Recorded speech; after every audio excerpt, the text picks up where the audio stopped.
Chapter 731. Kai Wenhui was a typical rich lady. Moreover, she was the wife of Longwen Group's CEO. She was protected by many people and had never been looked down upon. She was still angry about what had happened at the entrance of Xin Garden Hotel. Especially after knowing that Yun Jian would be attending tonight's gathering, she couldn't wait to teach Yun Jian a lesson. How could someone like Kai Wenhui, who had never been taken advantage of, take it? Knowing that Yun Jian would be attending tonight's gathering, she quickly called for her sister, Kai Wenling, to support her. After all, her sister, Kai Wenling, was half the hostess of tonight's gathering. Han Biao looked in the direction of Kai Wenhui's finger and saw Yun Jian, who had spoken so brazenly just now, standing right in front. Yun Jian crossed her arms in front of her chest and curled her lips. She didn't even look at Kai Wenhui. Yun Jian's gaze was fixed on Mr. Ouyang. Similarly, Mr. Ouyang didn't say anything. He was also looking at Yun Jian with a scrutinizing gaze. "It's you again?" Han Biao bellowed at Yun Jian at once when he heard her. Yun Jian's words earlier were a challenge to his authority. Now that he heard that Yun Jian had bullied his wife's sister, Han Biao wanted to kill Yun Jian immediately. Han Biao was the boss of Zhe Province's #1 gang, the Leopard Pack. Therefore, his roar sent chills down everyone's spine. So what if I bullied her? I even killed Su Zhouzheng and annihilated Flying Passage. Do you think I don't dare to bully her? Yun Jian sneered. However, in everyone's opinion, Yun Jian was definitely done for this time. Su Zhouzheng is really dead? Flying Passage is really annihilated? Mr. Ouyang looked at Han Biao with a sinister expression. It seemed like he was asking his last question. What? My brother is dead? After Mr. Ouyang asked the last question, a loud voice suddenly came from the door. Everyone was stunned. Then, a 1.9-meter-tall man walked in from the door. His body was as strong as an ox, and his muscles were taut. At first glance, one could tell that he was as strong as an ox. At this moment, the man heard an unbelievable piece of news.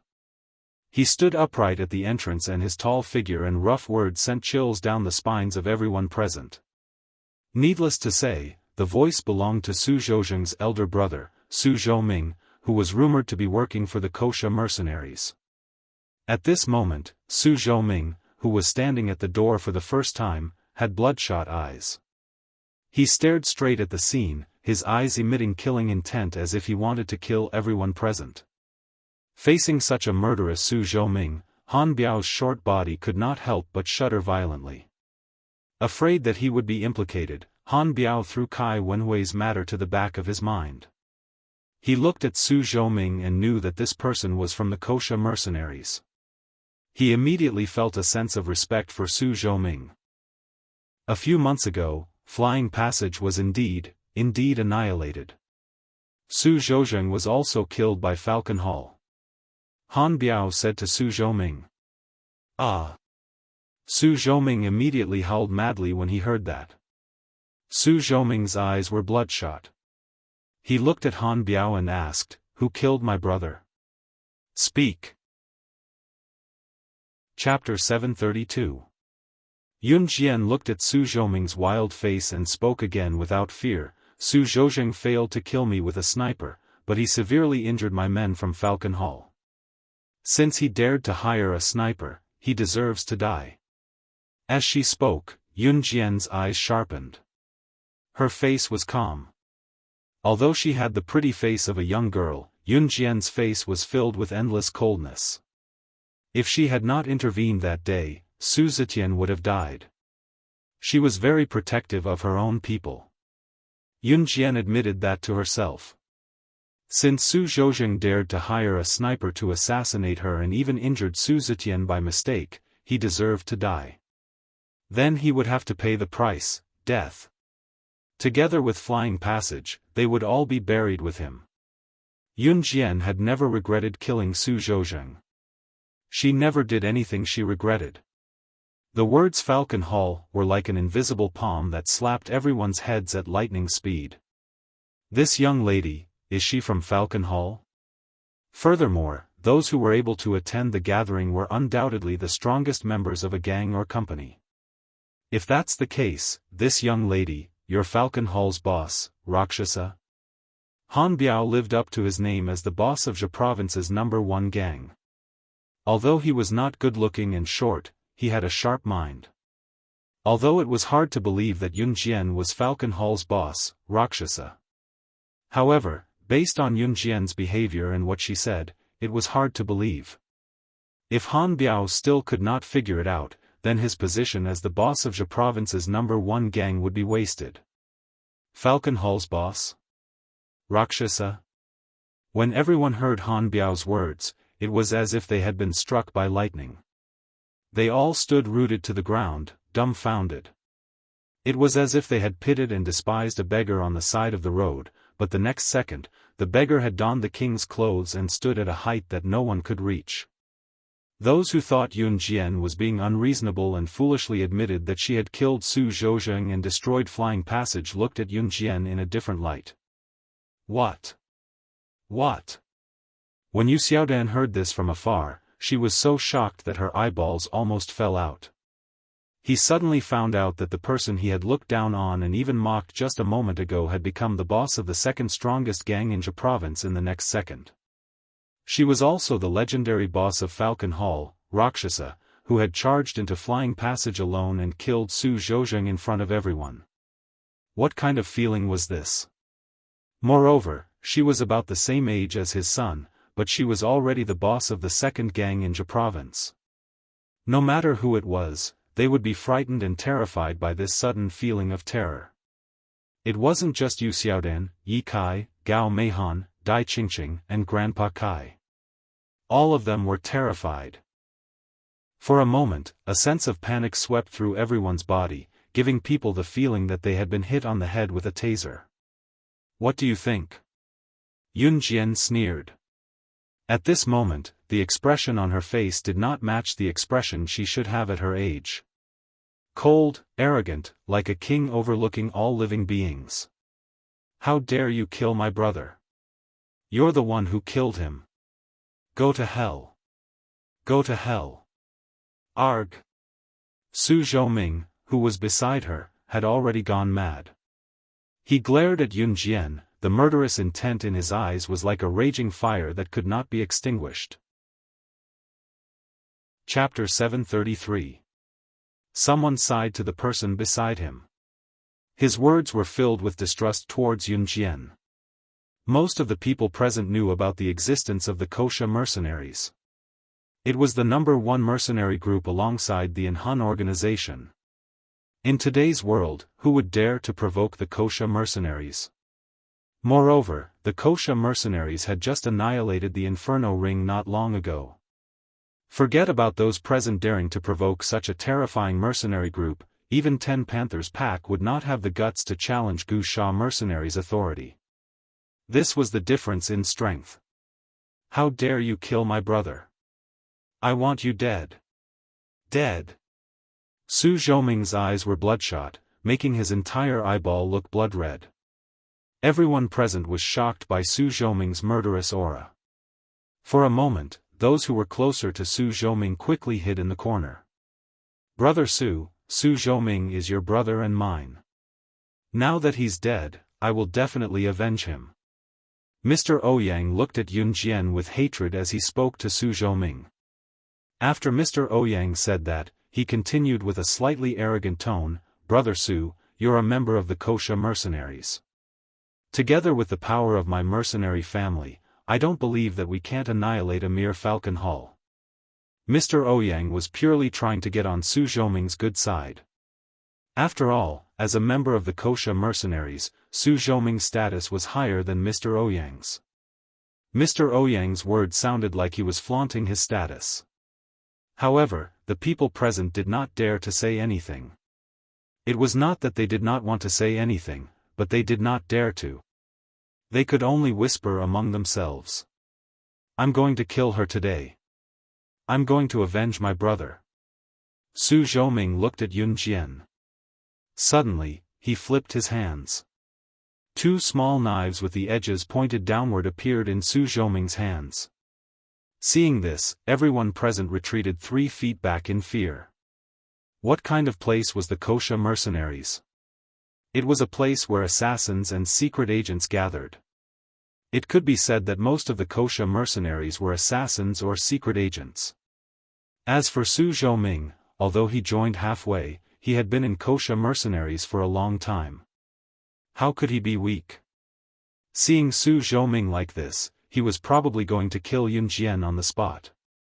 Originally, some people had brought their children to the gathering today in order to make more connections. But no one would have thought that today's gathering would see blood. Was Su Zhouming going to kill Yun Jian in front of everyone? The corners of Yun Jian's mouth twitched slightly. She didn't panic at all. Zhang Zhifan and Duan Lei, who were standing behind Yun Jian, were a little flustered. However, the two of them looked ahead calmly, hiding their panic deep in their hearts. Sister Jian had her own confidence in doing so. Even at the last moment, they would choose to believe her unconditionally. Go to hell. I'll show you the capability of the Kosha mercenaries today. We're not something a boss of a small gang in Jia province like you can provoke. Die. Su Zhouming held the knives with both hands with the edges pointed downward. He threatened, looking at Yun Jian. Oh. Yun Jianqi merely smirked. She had heard a real joke. What did he mean by showing her the true capability of the Kosha mercenaries? The Kosha mercenaries won't accept trash like you, so you must die here today. Yun Jian sneered and changed her demeanor abruptly as she spoke in a cold tone. Chapter 734. Trash? Yun Jian actually called Su Zhouming, who was able to join the Kosha mercenaries, trash. Everyone present was extremely shocked. In the distance, Yi Kai, Gao Meihan, and the others had been watching this scene with astonishment since the beginning. If Yun Jian were anyone else present, they would probably be trembling in fear and would even kneel in front of Su Zhouming. But who was Yun Jian? Su Zhouming would only have one outcome if he encountered her, and that was death. Su Zhouming held 2 blades in each hand, but he was not in a hurry to rush forward. After so many years in the Kosha mercenaries, Su Zhouming was no longer a reckless person. Although the hatred for his brother's death was irreconcilable, Su Zhouming was also a sly old fox. Yun Jian, who could destroy his brother's flying passage, was definitely not an ordinary person. Su Zhouming could guarantee that if he were to fight with Yun Jian alone, it would be hard to tell if he would win or lose. Under such circumstances, all Su Zhouming could do was wait. This time, he did not return to Jia province alone. He also invited a few big shots from the Kosha mercenaries. Among them, one of them was a big shot in the top 100 of the Kosha mercenaries. He guessed that those big shots had not arrived yet, but as long as he waited a little longer, when those big shots arrived, he would definitely let Yun Jian know how to write the word death. Since she had provoked him, a big shot from the Kosha mercenaries, this little girl could only die. Not to mention that she had killed his brother. Seeing that Su Zhouming did not make a move, Yun Jian's eyes moved slightly. Brother Su, go. With my strength and yours, do you think we can't kill her? Today, I will let her blood splatter on the spot. I will avenge brother Su Zhouzheng. Mr. Ouyang said fearlessly. But in reality, Mr. Ouyang was just a man who only knew how to talk and not act. Mr. Ouyang would never hate Yun Jian for Su Zhouzheng's death. All his previous hatred was just an act. The purpose of Mr. Ouyang's actions was only to please Su Zhouming. After all, Su Zhouming was a member of Kosha mercenaries. Brother Ouyang, there's no hurry. Su Zhouming's eyes were dark as he reached out to stop Mr. Ouyang. His eyes were looking at Yun Jian from the corner of his eyes. He was so close to cutting Yun Jian into 1,000 pieces. Is this the place? At this moment, a bold voice suddenly came from the door. Following that, a group of burly and stocky men walked in casually from outside the door. When Su Zhoming heard this, he was immediately overjoyed. His reinforcements had arrived. Then, Su Zhoming hurriedly turned around. Yun Jian watched Su Zhoming's series of actions. She simply crossed her arms in front of her chest and stood there quietly watching. The first person to enter was a burly man. The most striking feature of these people was that they all had a skull mark on their arms. This was the mark of the Kosha mercenaries. When Su Zhoming saw this, he went up and said to the man standing at the front, "Senior Xiong Wei. You're here." Yun Jian's slightly squinted eyes suddenly relaxed. She was really familiar with these people who had just entered. Weren't these people the Kosha mercenaries that she met in the ancient tomb the last time she went to the tomb? The person leading them was Xiong Wei. At this moment, he glanced at Su Zhoming indifferently. Then, his gaze lightly swept across the crowd and suddenly swept across Yun Jian's figure. In the next second, Xiong Wei was stunned and then strode towards Yun Jian. In front of everyone present, Xiong Wei lowered his head towards Yun Jian and said respectfully, "You. Why are you here?" One of Xiong Wei's subordinates was an old friend of Su Zhoming. Since they had nothing to do this time, they invited everyone to country Zhejiang province for a visit. In the end, Xiong Wei did not expect to meet Yun Jian here, who he had met in the tomb the last time. Chapter 735. Bear. Might was as excited as if he had met his idol. There was an unwritten rule in the Kosha mercenaries. There was a ranking list in the organization. Everyone would be on the list and be ranked. It was said that Bear Might was ranked 99. Being able to be in the top 100 of the Kosha mercenaries was already quite impressive. As for Su Zhoming, he was in the top 1,000 of the Kosha mercenaries. To Su Zhoming, it was already an honor to be able to meet Bear Might, who was ranked 99 in the Kosha mercenaries ranking list. Thus, it was not hard to imagine Bear Might's surprise when he saw Yun Jian again. Yun Jian's strength and ability were enough to make Bear Might and the others completely submit to her. However, she also had another identity. She was the boss of the Kosha mercenaries. The boss of the Kosha mercenaries. This was a person that Bear Might would never have thought of meeting in the past. However, during the trip to the ancient tomb, Bear Might had followed Yun Jian around. However, in the end, Yun Jian had robbed their off-road vehicle. Of course, to be robbed by the boss of the Kosha mercenaries was something that others could not get even if they wanted it. At this moment, Bear Might was meeting Yun Jian again. It was like a great honor for him. The people present were all discerning people. Everyone was watching with their eyes wide open. Who was Su Zhoming? He was a member of the Kosha mercenaries. For Su Zhoming to lower himself to flatter Bear Might was enough to show that Bear Might's status was higher than Su Zhoming's. But what was the situation now?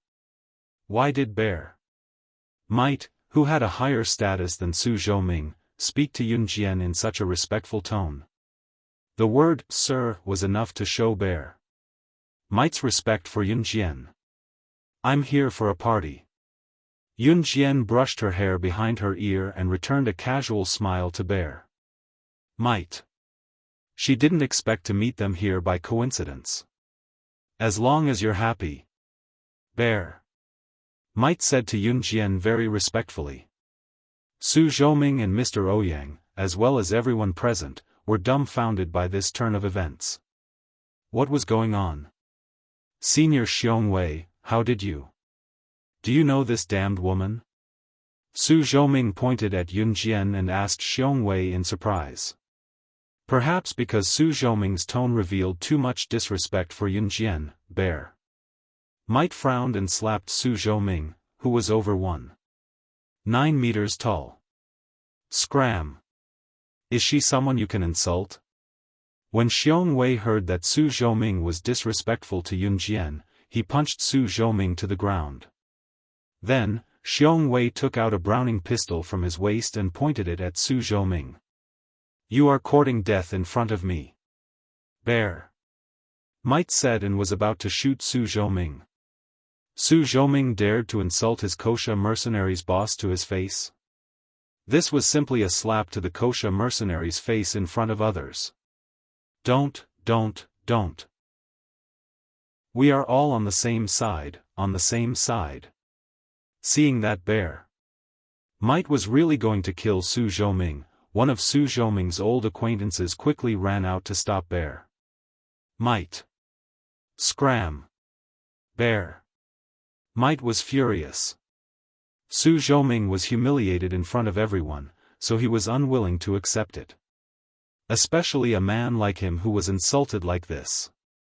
Moreover, it seemed that Bear Might and the others would not help him. His brother Su Zhozheng could not die in vain. Hence, when Su Zhoming stood up, he whipped out 2 small knives with the edges facing downward and charged at Yun Jian. The people present were already shocked by the scene just now. At this moment, Su Zhoming suddenly grabbed 2 knives and rushed toward Yun Jian. This scene made everyone present unable to react. Yun Jian. Dai Qingqing could not help but shout from afar. At this moment, Yun Jian stood still. She narrowed her eyes and swung her hand from her pocket at Su Zhoming. A butterfly knife glittering with silver light flew out from her hand. When everyone finally reacted. Chapter 736. Su Zhoming, who was holding 2 small knives with the blades facing downward, looked up at once when he sensed danger and saw the butterfly knives that Yun Jian had flung at him. "Leopard head, come back. Don't be stupid." Bear Might's subordinate, who was Su Zhozheng's old friend, shouted at Su Zhoming. Leopard head was Su Zhoming's code name. Although Bear Might didn't tell his subordinates that Yun Jian was the boss of the Kosha mercenaries, the subordinates who came with Bear Might today had met Yun Jian in the ancient tomb. They had all seen Yun Jian's strength. Forget Su Zhoming, Yun Jian's ability to enter the cave that no one except Ce, Adam, and Mo Sun had entered the ancient catacomb where the arrow traps were circulating. Even if everyone here added together, they might not be as strong as Yun Jian. That was why this old friend of Su Zhoming's called out. However, Su Zhoming was already blinded by hatred. His brother was dead. Even if he died, he wanted this woman to be buried with him. Su Zhoming grabbed the 2 daggers that were facing downwards and dodged to the side under everyone's shocked and fearful gazes as they retreated in large strides. In spite of it, Yun Jian's butterfly knife was too fast and powerful. Although Su Zhoming managed to dodge the fatal blow, he was still stabbed in his left shoulder by the blade. Su Zhoming was only a meter away from Yun Jian. However, Su Zhoming's hands that were holding the 2 knives, which were about to rush towards Yun Jian, clearly paused. Other than the gangsters, there were also businessmen and politicians present. There were even many people who brought their own children here. However, when everyone saw the sudden change in front of them, they were all dumbfounded. There was blood. There was really blood. Yun Jian suddenly stabbed the butterfly knife into Su Zhoming's left shoulder. Her speed was too fast and too fierce. Even Su Zhoming, who was a member of the Kosha mercenaries, was stabbed in the shoulder by Yun Jian. He couldn't dodge her attack. Ah! Die! Die! Because he was stabbed in the left shoulder, Su Zhoming's reaction was slow for a moment. Then, he immediately reacted and madly roared at Yun Jian while holding 2 small knives. Everyone present gasped. Dai Qingqing, who was standing in the distance, would have rushed over if Grandpa Kai hadn't held her back. However, Su Zhoming, who had been stabbed in the left shoulder, was slightly stunned. To Yun Jian, killing him was enough. Yun Jian narrowed her eyes slightly. In the next second, she lightly ran forward 2 steps under everyone's gaze. Her pair of slender legs were wrapped in long pants, but it unconsciously gave people a sense of beauty. Just as everyone was mesmerized by her beauty, Yun Jian bent her beautiful legs. She lightly stepped on her small feet and dodged to Su Zhoming's left. From the moment Su Zhoming rushed towards Yun Jian with the two knives in his hands, to the moment Yun Jian stabbed Su Zhoming's left shoulder with the knife, until now, only 10 seconds had passed. However, between experts, many things could happen in 10 seconds. In the blink of an eye, Yun Jian was one step ahead of Su Zhoming. She grabbed the butterfly knife that was stabbed into Su Zhoming's left shoulder. Everyone's eyelids twitched violently. A bad premonition swept through everyone's body. In the next second, they saw Yun Jian grab the butterfly knife that was already stabbed into Su Zhoming's left shoulder. She held the butterfly knife and slashed it along Su Zhoming's left shoulder, from his left shoulder to his heart. Ah! Before Su Zhoming could react, the area from his left shoulder to his heart had already been dissected along the way. In the next second, Su Zhoming's eyes widened as he slowly fell backwards. When everyone saw such a bloody scene, they were so frightened that all the hairs on their bodies stood on end. Yun Jian, she actually dared to kill a member of the Wuxia mercenaries. Chapter 737. Su Zhoming didn't even realize that he was going to die in Yun Jian's hands. However, everyone present saw it clearly. How old was this little girl? She was at most 16 or 17 years old. But the strength she just displayed couldn't be described with the word shocking. She was actually holding the handle of the butterfly knife that was stuck in Su Zhoming's left shoulder. She pressed the butterfly knife against Su Zhoming's left shoulder, and as if she was cutting tofu, she continuously cut from his left shoulder to his heart. The knife directly stabbed into Su Zhoming's body, from his left shoulder to his heart, and then fiercely stabbed in. Many of the people present were the gang leaders of various cities. Zhe province was a big province, and there were many cities.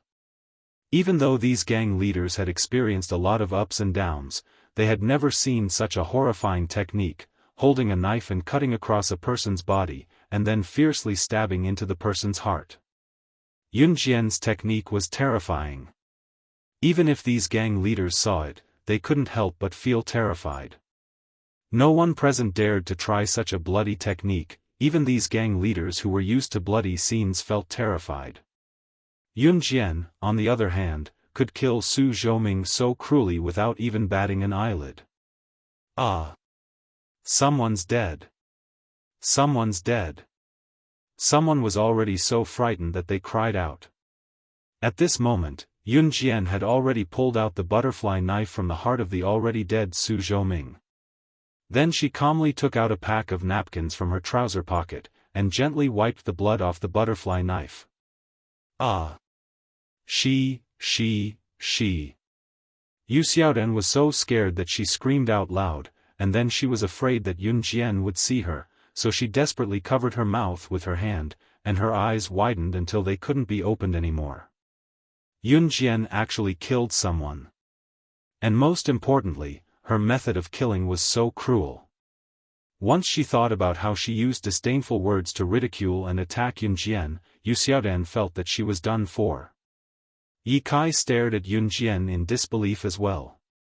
He could not imagine that such a beautiful girl could be fearless when it came to killing.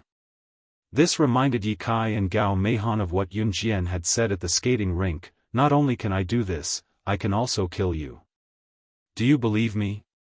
If Ye Kai and Gao Meihan did not take it seriously when Yun Jian said that to them back then, the feeling Yun Jian gave them now was, "You're the one who's going to make a living." She really knew how to kill. She actually dared. Moreover, the people she killed were not ordinary people. They were Wuxia mercenaries. For a moment, screams could be heard everywhere. Other than Ye Kai and Gao Meihan, there were also Dai Qingqing, Grandpa Kai, Han Biao, Kai Wenhui, Kai Wenling, and Mr. Ouyang standing in the distance. No one looked at Yun Jian with normal eyes. The scene immediately became chaotic. Bang, bang, bang. At this moment, Bear. Might suddenly raised his Browning pistol and fired 3 shots at the ceiling. After the 3 shots, the scene instantly quieted down. "If you keep screaming, you'll die right now." "Bear!" Might roared in a rather domineering manner. Everyone was silent. "Do you have anything else to say?" After speaking, Bear. Might turned his head and looked at Yun Jian. Chapter 738. Go back and tell Snake Lizard to remove Su Zhoming's name from Kosha mercenaries. From today onwards, Su Zhoming will disappear from this world forever. Yun Jian looked sideways at Bear. Might as she spoke, but the words that came out of her mouth were awe-inspiring. In fact, the skills that Yun Jian had just displayed had shocked Zhang Zhifan and Duan Lei. However, what Yun Jian had just said had shocked and bewildered everyone present. Remove Su Zhoming's name from Kosha mercenaries? Who did she think she was? How could she have the ability to speak in Kosha mercenaries? However, due to Yun Jian's strength, no one present dared to take her words lightly. Yes. Bear. Might nodded after hearing her words. At this moment, only Bear. Might knew the reason. Why could Yun Jian speak in Kosha mercenaries? Of course, it was because Yun Jian was the boss of Kosha mercenaries. The entire Kosha mercenaries belonged to her. What was a mere Su Zhoming to her? Snake. Lizard. Isn't Snake Lizard the subordinate of the boss of Kosha mercenaries? She's also the leader of Kosha mercenaries. Just when everyone was puzzled, a weak voice was heard. When they first heard this voice, everyone present was slightly stunned.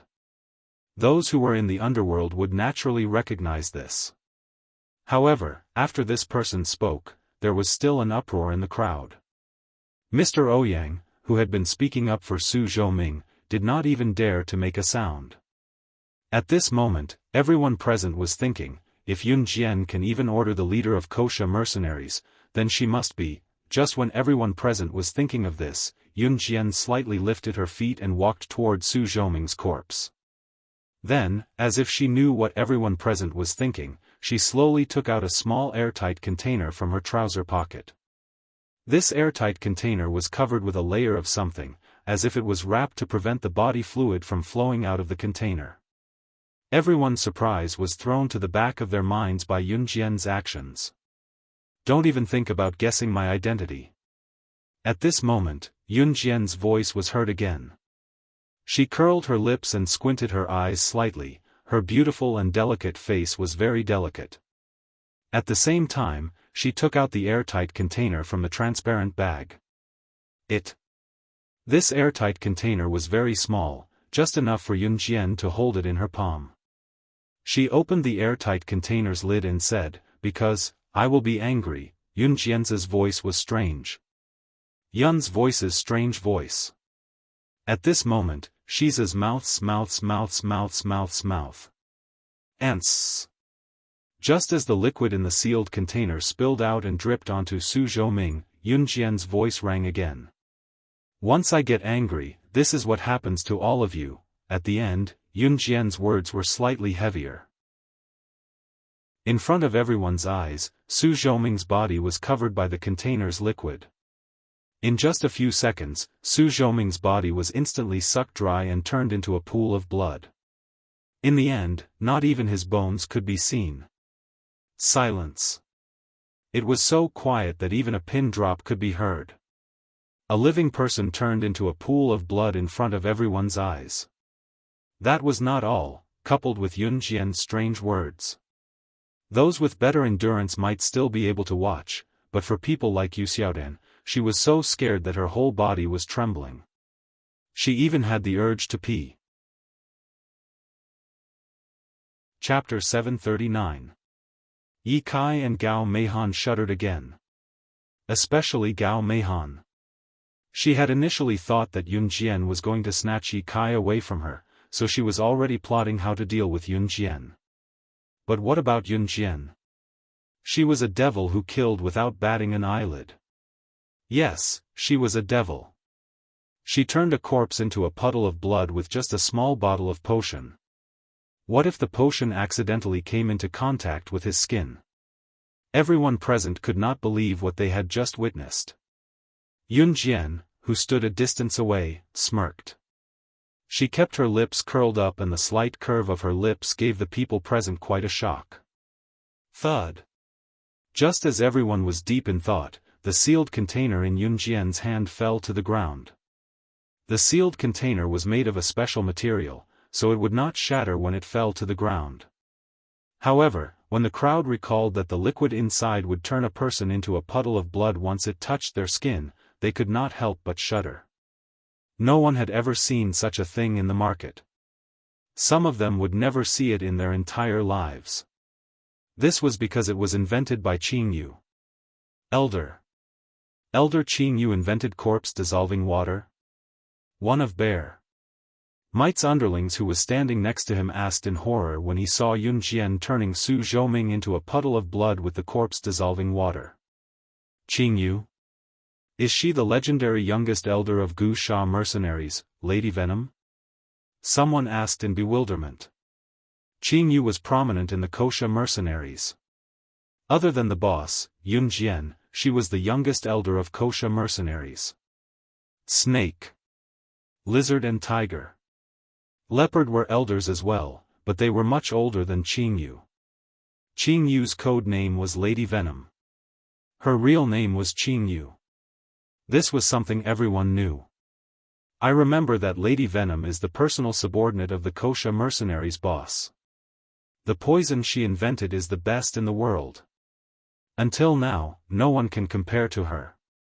Also, the things that Venom Lady developed are only used on the bosses of the Kosha mercenaries. The man hurriedly shared his knowledge with him. Kosha mercenaries boss? Yun Jian? A cloud of doubt flashed through the minds of everyone present. Elder Qing Yu has always been a friendly person. She's willing to provide us with any poison that she's developed. Bear Mite knew that Yun Jian did not want to reveal her identity, so he immediately defended Yun Jian. The bottle of medicine in Yun Jian's hand was indeed given to her by Qing Yu. She had even asked for a few bottles back then. Although Qing Yu claimed that Yun Jian had taken away her precious poison, the truth was that she had given Yun Jian 10 bottles in one go. 10 bottles of this corpse-dissolving water was a sky-high price in the underworld. This was because no one had ever developed a corpse-dissolving water that could turn a person into a puddle of blood without leaving any traces behind. Qing Yu, on the other hand, could. She had developed it. However, Qing Yu was never stingy when it came to giving things to Yun Jian. The crowd let it go after hearing Bear Mite's words. After all, if Yun Jian was really the boss of the Kosha mercenaries, why would she be the boss of Jia province's second-ranked mafia group? Was this not more unbelievable than the sky raining blood? After dealing with Su Zhoming, Yun Jian turned around and looked straight at Han Biao. Under everyone's shocked gaze, Yun Jian walked step by step toward Han Biao. What are you doing? Before Han Biao could speak, Kai Wenhui who was standing next to him screamed in fear. Although Han Biao was panicking inwardly since he had dealt with Yun Jian in such a manner earlier, he appeared unfazed. Chapter 740. Everyone thought that Yun Jian was going to avenge herself. After all, Kai Wenhui had pointed at Yun Jian and complained to Han Biao in front of everyone. As for Han Biao's roar at Yun Jian, anyone who wasn't stupid would be able to tell from his tone of voice. If Yun Jian really wanted to take revenge on Han Biao for insulting her just now, the people present wouldn't be so shocked. After all, Yun Jian was just a young girl. At her age, she was already at a more vengeful age. It was normal for her to get angry when others said a few words about her. However, what Yun Jian wanted wasn't revenge, but the Leopard's gang? If Yun Jian had asked Han Biao for the Leopard's gang from the beginning, no one would have taken her seriously even if she was Falcon Hall's Rakshasa. After all, in the eyes of outsiders, although Falcon Hall was powerful, there was still a certain distance between them and the Leopard's gang. If Falcon Hall was a rising star, then the Leopard's gang was a well-established gang with a solid foundation. However, after the current situation, everyone present changed their view of Yun Jian. She even knew Elder Snake Lizard and Elder Qing Yu from the Koxia mercenaries. Then, her future achievements were absolutely immeasurable. Han Biao didn't expect Yun Jian to ask for the Leopard's gang from him. He swallowed hard and then said to Yun Jian, "What's the second choice?" Yun Jian didn't intend to give him a chance to refuse. Yun Jian's deep black eyes flashed. The corner of her lips curled up slightly, and arrogant words came out of her beautiful throat. The second choice. She purposely stalled for a moment before Yun Jian gripped the butterfly knife in her palm. In the next second, the knife in her hand was twirled twice in a nimble motion. Then, Yun Jian pulled out a smile. She looked at Han Biao and said, "If I kill you, the Leopard's gang will still be mine." What a big tone. Everyone present could not help but think so. However, because of Yun Jian's previous performance, no one doubted the authenticity of Yun Jian's words. Moreover, Yun Jian was very familiar with the elders of the Koxia mercenaries. The position of the elders in the Koxia mercenaries was second only to the boss of the Koxia mercenaries. Under the suppression of such a situation, everyone present had no choice but to submit. At this moment, Zhang Zhifan and Duan Lei, who had been following Yun Jian the whole way, were also shocked. However, in contrast, although the two of them were surprised, they did not reveal their surprise on their faces. In the face of Yun Jian's overbearing aura, Han Biao was finally convinced. All right. Other than agreeing, under such circumstances, what else could Han Biao do?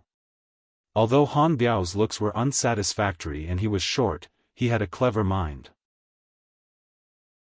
Although he did not look so powerful on the surface, since he could become the boss of Jia Province's #1 gang and sit in this position for so many years, he must have his own strong side. Moreover, Kai Wenling was so beautiful, and Kai Wenling's family background was even more outstanding than Han Biao's gang. Han Biao being able to marry Kai Wenling was like a fresh flower inserted in cow dung. Since he was able to marry Kai Wenling, it was enough to see that he was a powerful person. Happy cooperation. Yun Jian narrowed her eyes slightly and said these words in a relaxed manner. All the witnesses present were shocked by Yun Jian's actions. Chapter 741. Han Biao rolled his eyes in his heart, but he still said, "Happy working with you." How was that a happy working with you? Han Biao wanted to die at that moment. The reason why Han Biao agreed to hand over the Leopard gang to Yun Jian so easily was because, if he did not agree, Yun Jian would kill him. That was one of the reasons. The biggest reason was that he had heard that Yun Jian had used a similar method to take Falcon Hall under her wing. After Dragon Head Gang was taken under Yun Jian's wing, it became the current Falcon Hall. Yun Jian herself used the name of Falcon Hall's boss, but handed over all the gang's affairs to Su Zetian. If Yun Jian wanted to kick him out of the gang after taking over the gang, Han Biao would consider whether to compromise or not. According to the information Han Biao received, Yun Jian immediately changed the name of Dragon Head Gang to Falcon Hall after she took over. As for Yun Jian, she did not care about the gang's affairs at all. She was merely a figurehead at best. What moved Han Biao even more was that ever since Yun Jian led Falcon Hall, she had single-handedly destroyed the Sky Bridge Gang in less than half a year. She even took over the Sky Bridge Gang in the shortest time possible. This made Dragon Head Gang, which was the current Falcon Hall, one of the last few gangs in Jia Province, quickly become the second gang in Jia Province. It was only today that Han Biao realized that Yun Jian's strength was so strong because she knew the Koxia mercenaries' elders. Those were the elders who could directly replace the Koxia mercenaries' boss and directly dispatch the Koxia mercenaries. The facts proved that if Han Biao were to fight with Yun Jian, he would admit that he was no match for her just based on the fact that Yun Jian knew the Koxia mercenaries. Therefore, he might as well go all the way and agree to hand the Leopard Gang over to Yun Jian. Or perhaps, after becoming Yun Jian's subordinate, she could lead the Panthers gang to greater heights and become the #1 gang in the country, or even step onto the international stage. It had to be said that Han Biao's heart was faintly stirred. Moreover, as long as Han Biao joined an organization and became a member, he would be a loyal and devoted person. His greatest strength was that he would never betray the people in his own organization. Zhang Zhifan and Duan Lei, who were standing not far away, were so shocked that they couldn't control themselves. Duan Lei, in particular, had gone through a long journey to make a name for himself in Longmen City with Su Zetian and a group of brothers. But what about Yun Jian? How long had it been? She had taken over the leopard gang without expending a single soldier? Yun Jian's appetite was indeed huge. That was what everyone present thought. But at the same time, they couldn't help but add a sentence in their hearts: Yun Jian may have a big appetite, but she has such strength, so why should we be afraid? The rest of the gathering went smoothly. Of course, due to what happened earlier, those who were fearful left early. People like Yi Kai, Gao Meihan, and the rest had left long ago. Dai Qingqing, on the other hand, continued to talk to Yun Jian fearlessly with Grandpa Kai. The leopard gang was not like the dragon head gang back then, so it would take some time for Yun Jian to take the leopard gang into her Falcon Hall and change all the leopard gang's territories and members into Falcon Hall. Yun Jian was not afraid that Han Biao would go back on his word. Based on the current situation, it was Han Biao who was afraid that Yun Jian would go back on her word. After all, Han Biao was the leader of the top gang in Jia province, but he could not leave. With Yun Jian around, as long as he was not an idiot, he would definitely join Falcon Hall. Chapter 742. After the gathering ended, Han Biao gave Yun Jian his contact and Yun Jian brought Zhang Zhifan and Duan Lei for supper. Other than Zhang Zhifan and Duan Lei, Yun Jian also brought Dai Qingqing, Grandpa Kai, Bear Might, and the rest. Bear Might was flattered to be invited to supper by Yun Jian. Others did not know, but Bear Might was aware of Yun Jian's identity. When Yun Jian learned from Dai Qingqing that there was a seafood barbecue stall nearby, she led the group there without hesitation. When he saw Yun Jian leading the group into the seafood barbecue stall, Bear Might could not help grinning. It turned out that the boss of Kosha mercenaries would bring them to the stall for barbecue too. Looking at how Yun Jian ordered the menu skillfully, Bear Might could not help grumbling inwardly, so the boss of Kosha mercenaries, the richest woman in the secret agent and assassin world, would actually eat the food sold by such a stall. After supper, Yun Jian returned to Xin Garden Hotel with a stomach full of grease. Yun Jian went home early the next morning. Bear Might and the rest left early in the morning, coming over to greet Yun Jian before they left. Dai Qingqing waved goodbye to Yun Jian with tears in her eyes. Yun Jian comforted her by saying that they would meet again next time. They would indeed meet again next time. Since the Panthers Pack's headquarters was here, Yun Jian had to go through a lot of procedures to take them under her Falcon Hall. Especially since Han Biao was from here, Yun Jian would definitely have to travel back and forth in the future. With Dai Qingqing sending them off, Duan Lei drove off with Yun Jian and Zhang Zhifan in his car. After about 2 hours of driving, Duan Lei drove Yun Jian and Zhang Zhifan back to Longmen City. Once back in Longmen City, Duan Lei could not help hurrying to Falcon Hall's headquarters to report the good news. Falcon Hall would soon become the biggest gang in Jia province. It was all thanks to Yun Jian. New crews belonged to Yun Jian as well. Zhang Zhifan's friendship with Duan Lei and the rest had deepened, so he was delighted to see Falcon Hall doing well. After all, the wider Falcon Hall's future path was, at the same time, a representation of how powerful New Cruz's backing was. It was noon when Yun Jian returned home. Winter had left quietly as the beginning of spring enveloped the city. It was noon when the sun was shining, the temperature during the day was comparable to summer's rain. Yun Jian returned home under the warm sun. Once she entered, Yunjian saw Lan Su helping Adam down the stairs. Yunjian, you're back. When she saw Yunjian, Lan Su had forgotten that Adam was heavily injured and could not walk alone. Lan Su accidentally let go of his hand. Oh my, what the hell? What are you doing? Is this how you serve a patient? Adam's lips twitched exaggeratedly. I'm sorry, I forgot. Lan Su quickly held Adam's hand again and helped him down the stairs gently. Yunjian pressed her lips together and asked, "Where's my mom?" "Auntie, she went to try on the wedding gown with Auntie Dong Ruan," Lan Su said, remembering Qin Yiru's request. "Where are they?" Yunjian asked again. "United Luenmai Shopping Center." "Young mistress, you can go take a look." Adam held his leg and slowly walked down the stairs with Lan Su's help. Once she heard that Qin Yiru had gone to try on the wedding gown, Yunjian turned to leave the house and headed to the shopping center. Chapter 743. I'm sorry. I didn't do it on purpose. Lan Su's awkward voice could be heard faintly. It was Lan Su's first time serving someone. She had always been the one being served in the past.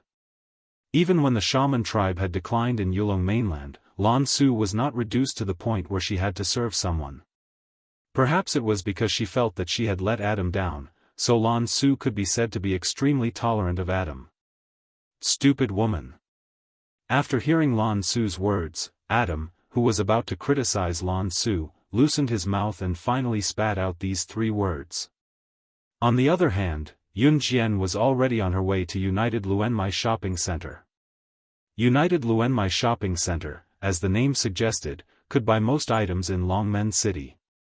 While there were not many shops selling wedding gowns, there were a few of them in United Luenmai Shopping Center. In Longmen City, United Luenmai Shopping Center was considered one of the bigger shopping platforms. Yunjian did not know which shop Qin Yiru and Dong Ruan had gone to, but Yunjian was patient enough to look for them. Due to the hot weather at noon, Yunjian only wore a white hoodie with long sleeves. The pure white sweater on her body added a sense of youthfulness and delicateness to her. Those who did not know would think that Yunjian was just a young girl brimming with youthfulness when they passed by and saw Yunjian. Yunjian had yet to find Qin Yiru after walking around several wedding gown shops in United Luenmai Shopping Center. She was not in a hurry either. The day before yesterday, which was Friday night, Yunjian heard from Qin Yiru that she would be attending a high school reunion with Dong Ruan this afternoon.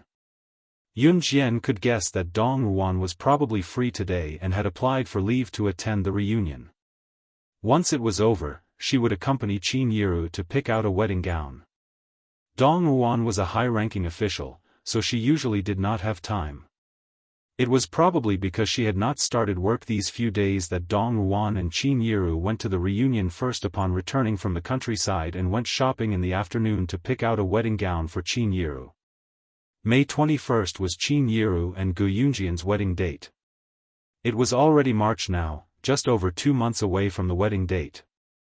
It was already considered late for Qin Yiru to pick out a wedding gown now. Unfortunately, Gu Junjian had been busy with military affairs these few days. Yunjian also knew that Gu Junjian did not have time to accompany Qin Yiru to pick out a wedding gown. Since Dong Ruan was free today, she naturally did it on behalf of Gu Junjian. Just as she thought of this, Yunjian turned a corner. When she looked up, she inadvertently saw Qin Yiru standing in the distance. Dong Ruan was also standing beside Qin Yiru. Yunjian slightly restrained her expression and was about to walk over with a smile when she saw a group of people standing in front of Qin Yiru and Dong Ruan in the distance. Qin Yiru and Dong Ruan did not enter the wedding gown shop. The group of people standing in front of Qin Yiru and Dong Ruan looked to be about the same age as the two of them. A woman who stood at the front was lecturing Qin Yiru in a loud, glib voice, "Don't be like this. I was wondering why the two of you left after attending the reunion. It's a reunion after all. Everyone went to karaoke in the afternoon, but the two of you left and even said that you had something to do. If we didn't take this path to the karaoke, we wouldn't have seen the two of you. It's not easy for classmates to gather together. The two of you are really, also, Qin Yiru, didn't you drop out of high school halfway through? Aren't you already married? Now you're here to pick out a wedding gown. Are you planning to get married again? Chapter 744. Even the passers-by on the street could not help but stop and turn to glance at Qin Yiru when they heard the woman pointing at Qin Yiru and saying that she was planning to remarry. No matter which era it was, people who remarried would always be gossiped about. Especially at Qin Yiru's age, if this woman stood on the street and said that she was planning to remarry, some passers-by would definitely overthink. If it was accidentally overheard by acquaintances, it would spread like wildfire. Even if it was a good thing, it would become a bad thing. Yang Whiting, that's enough. You were the one who talked the most in high school. What does Yiru's life have to do with you? Before the woman could finish, Dong Ruan refuted her with a frown in front of everyone. Compared to her high school self, Dong Ruan was more mature now, but a person's personality would not change. When someone pointed at Qin Yiru, Dong Ruan would stand up for Qin Yiru as usual. Qin Yiru had a weaker personality. Dong Ruan was the reason why she was not bullied by the troublemakers in high school. Dong Ruan was a true career woman. She was a high-ranking official now, so she was naturally capable to reach her current position. The woman named Yang Whiting had been at odds with Dong Ruan since high school. Especially Qin Yiru back then. Although Qin Yiru had put on some weight now and looked older due to hard work, Qin Yiru was still a famous beauty when she was in high school. At least in that era, Qin Yiru could be considered a natural beauty. However, her mother arranged for her to marry Yun Gang after she dropped out of school. That was how her miserable first half of her life began. If it were not for Yun Jian and Yun Yi's encouragement, Qin Yiru might not have dared to divorce Yun Gang until now. Fine, fine, fine. I'm not going to meddle in your business. Huh, it's a class reunion and everyone invited you to karaoke in the afternoon out of goodwill. You're the only one who didn't give us any face. You're still in the right? Yang Whiting was still aggressive. With that said, Yang Whiting didn't wait for Dong Ruan to refute. She turned around and asked the group of classmates, "Isn't that right, everyone? Am I right?" Yang Whiting's figure was now very well maintained, and her face was also smeared with all kinds of cosmetics. However, when her classmates gathered for lunch, Yang Whiting showed off her husband's identity. Yang Whiting's husband was the director of a plastic processing factory in Longmen City and was already worth millions. After hearing Yang Whiting's boastful bragging, the other students immediately started to flatter Yang Whiting when they heard her words. Everyone was thinking that it was better to please Yang Whiting than to please Qin Yiru, who was born in the countryside. Yang Whiting, you're right. A fat middle-aged man with a big belly expressed his agreement with Yang Whiting's words. As the middle-aged man spoke, he turned around to scold Qin Yiru. It's a class reunion today. If both of you really have something to do, we won't scold you for leaving so early. But if you don't even want to go shopping with us, you should have said it earlier. We don't lack the two of you. It was a nice reunion, but look what happened now. You've made us unhappy too. You're the ones who are happy now, aren't you? The middle-aged man's words were getting more and more ridiculous as he spoke. Qin Yiru had already planned to come out early to settle on her wedding dress today. Chapter 745. Qin Yiru could not come up with any explanation. She had a weak personality to begin with. Yang Whiting and this middle-aged man were famous blabbermouths when Qin Yiru was in high school. In the words of that time, even dead things could be said to be alive. Today's matter was actually very simple. Dong Ruan took the whole day off today. Dong Ruan was supposed to go to work now. Dong Ruan was a high-ranking official, so it was not easy for her to take a day off. Therefore, Qin Yiru made arrangements early in the morning. After she and Dong Ruan attended the class reunion in the afternoon, they would go to a few bridal shops in the Lianmei shopping center to try on wedding dresses. It was best to decide on the wedding dresses. After all, it was almost the wedding date. However, Qin Yiru did not expect that when she and Dong Ruan bid farewell to everyone in the afternoon, she simply said that she had something to do in the afternoon and could not go to the karaoke with her classmates.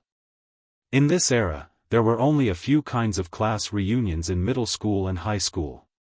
Either everyone gathered together for a meal, then went to karaoke in the afternoon and went home in the evening. Qin Yiru did not expect that after she and Dong Ruan left, they would actually meet this group of classmates who were having a class reunion in the Lianmei shopping center. This was originally not a big deal. However, after Yang Whiting and the pot-bellied middle-aged man, it became Qin Yiru and Dong Ruan did not want to attend the class reunion with them. Then, the two of them found an excuse to go shopping by themselves. Qin Yiru did not expect such a small matter to be blown out of proportion. The middle-aged man with a big belly and fat all over his body was called Shenzhong. His name sounded simple and honest, but he wasn't like that at all. The reason why Shenzhong spoke up for Yang Whiting and Qin Yiru was because he heard that Yang Whiting's husband was the CEO of a plastic processing factory. His net worth was over 1,000,000 yuan. He was instantly tempted. Shenzhong had just lost his job not long ago. Therefore, he wanted to use this opportunity to flatter Yang Whiting and beg her to arrange for him to work in her husband's company.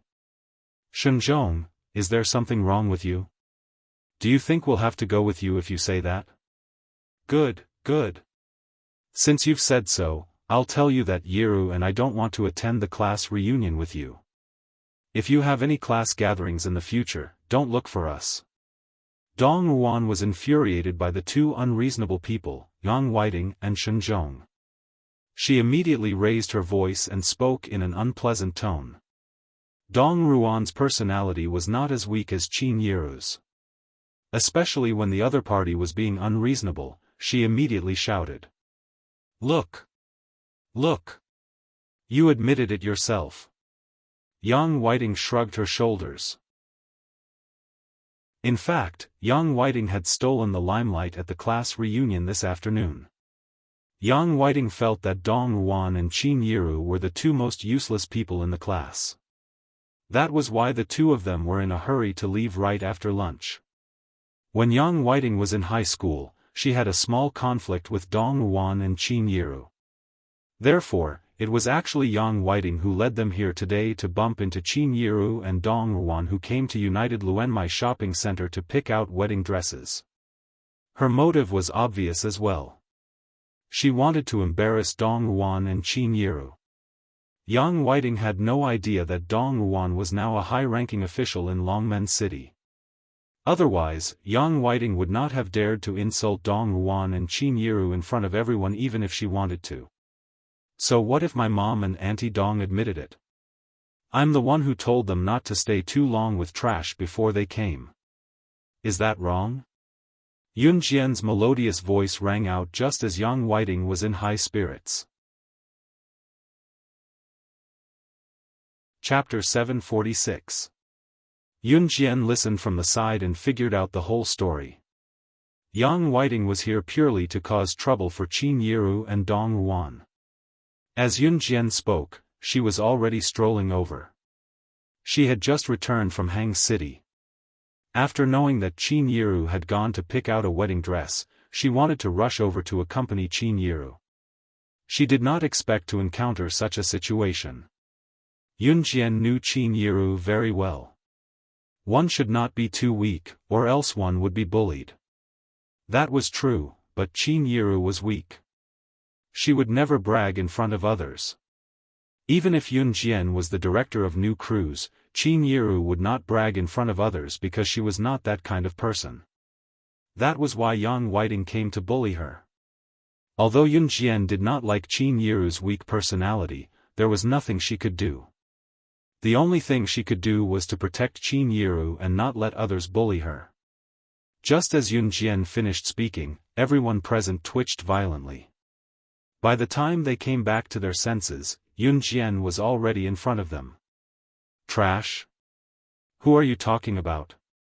Yang Whiting shrieked when she heard that. She was dressed fashionably and even had bright red nail polish on her hands. However, when she heard Yun Jian's words, Yang Whiting could not hold it in anymore.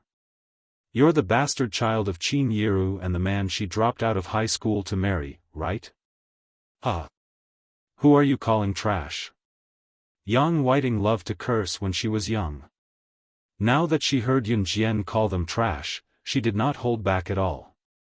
Everyone present was Qin Yiru's high school student. When Yun Jian called them trash, she included all of them. When Yang Whiting insulted Qin Yiru, everyone present looked at Qin Yiru with disdain. Yun Jian saw everything clearly. Qin Yiru had dropped out of high school to marry a man from the countryside. Everyone present thought that Qin Yiru was a poor village woman who lived in the countryside, someone who would never be able to make a name for herself. Therefore, no one bothered with her during the class reunion in the afternoon. Some of them even mocked Qin Yiru jokingly.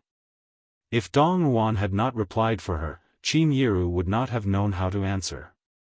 I'll talk to whoever responds to me, Yun Jian replied faintly with a cold glance at Yang Whiting. Yun Jian ignored Yang Whiting and went over to take Qin Yiru's hand, telling Qin Yiru and Dong Wan, Mom, Auntie Dong, let's go. As she spoke, Yun Jian was about to pull Qin Yiru and Dong Wan into the bridal gown shop. You. Yang Whiting was rendered speechless by Yun Jian's words. Seeing that Yun Jian was about to pull Qin Yiru and Dong Wan away in the next second, Yang Whiting was enraged. Her eyes then landed on the signboard of the bridal gown shop. It's Jelly Bridal Gown Shop. This is the biggest bridal gown shop in Longmen City. The lowest price for a bridal gown is tens of thousands. Can you guys afford it? Yang Whiting could not help shouting when she saw that Yun Jian and her friends were about to enter the shop. As Yang Whiting spoke, she did not forget to boast, when I got married to my husband, we bought our bridal gowns here. They cost 30,000 apiece. I said it was too expensive but he insisted on buying them for me. Heh, I really can't do anything about him. Yang Whiting began to indulge in her own ego as she spoke. Mo-san, buy all the shops in United Luenmai Shopping Center. Just as Yang Whiting was feeling smug, a rich and pleasant male voice rang out. Yun Jian turned around abruptly when she heard the familiar voice. Chapter 747. Everyone was stunned by Siyi's sudden appearance. Yun Jian narrowed her eyes slightly. Qin Yiru and Dong Wan did not expect Ce to show up out of the blue. What surprised them the most was that Ce had addressed the person as mother-in-law. The term mother-in-law was undoubtedly referring to Qin Yiru. Ce did not mention future mother-in-law, which meant that Ce had set his mind on Yun Jian and would not allow Yun Jian to go back on her word. In contrast to Qin Yiru and Dong Ruan's reaction, Yang Whiting and the rest had never seen Ce before. Especially Yang Whiting. When she realized that the mother-in-law Ce was referring to was Qin Yiru, she laughed sarcastically. Mother-in-law? TSK, TSK. While Yang Whiting was chuckling, Mo-san had already turned to leave. Yang Whiting was still looking at Qin Yiru with a mocking gaze. Qin Yiru, you're a mother-in-law so early? Your daughter is only in junior high, isn't she? As she spoke, Yang Whiting glanced at Yun Jian in disdain. She then turned to look at Ce who had just appeared, only to see Ce's handsome face that would infuriate both humans and gods. Even the middle-aged Yang Whiting could not help gasping when she saw Ce, but she recovered quickly. Like mother, like daughter. You dropped out of high school and your daughter found a man so quickly. Is she planning to climb up the social ladder and become a phoenix? Yang Whiting taunted Qin Yiru again. Yang Whiting thought about it carefully. Her husband was the director of Longmen City's largest plastic processing factory and was worth millions. Yang Whiting had attended many gatherings with her husband. She had attended all the gatherings in Longmen City, big and small. However, she had never seen CE before. With that, Yang Whiting automatically assumed that CE was a conceited young man. Who was he kidding? It was like a joke. Luenmai Shopping Center was not a place where one could just buy whatever they wanted. In Longmen City in this era, anyone with a net worth of millions could be considered a millionaire. The total assets of all the stores in Luenmai Shopping Center should be at least tens of millions, if not 100 million. Even if CE was a rich second-generation heir, how could he have so much money? Was this a joke? After all, money in this era was much more valuable than it was now. 1 yuan back then might be equivalent to 10 or 20 yuan now. Yang Whiting could not help scolding CE who was walking toward Yunjian. She could not help scolding C.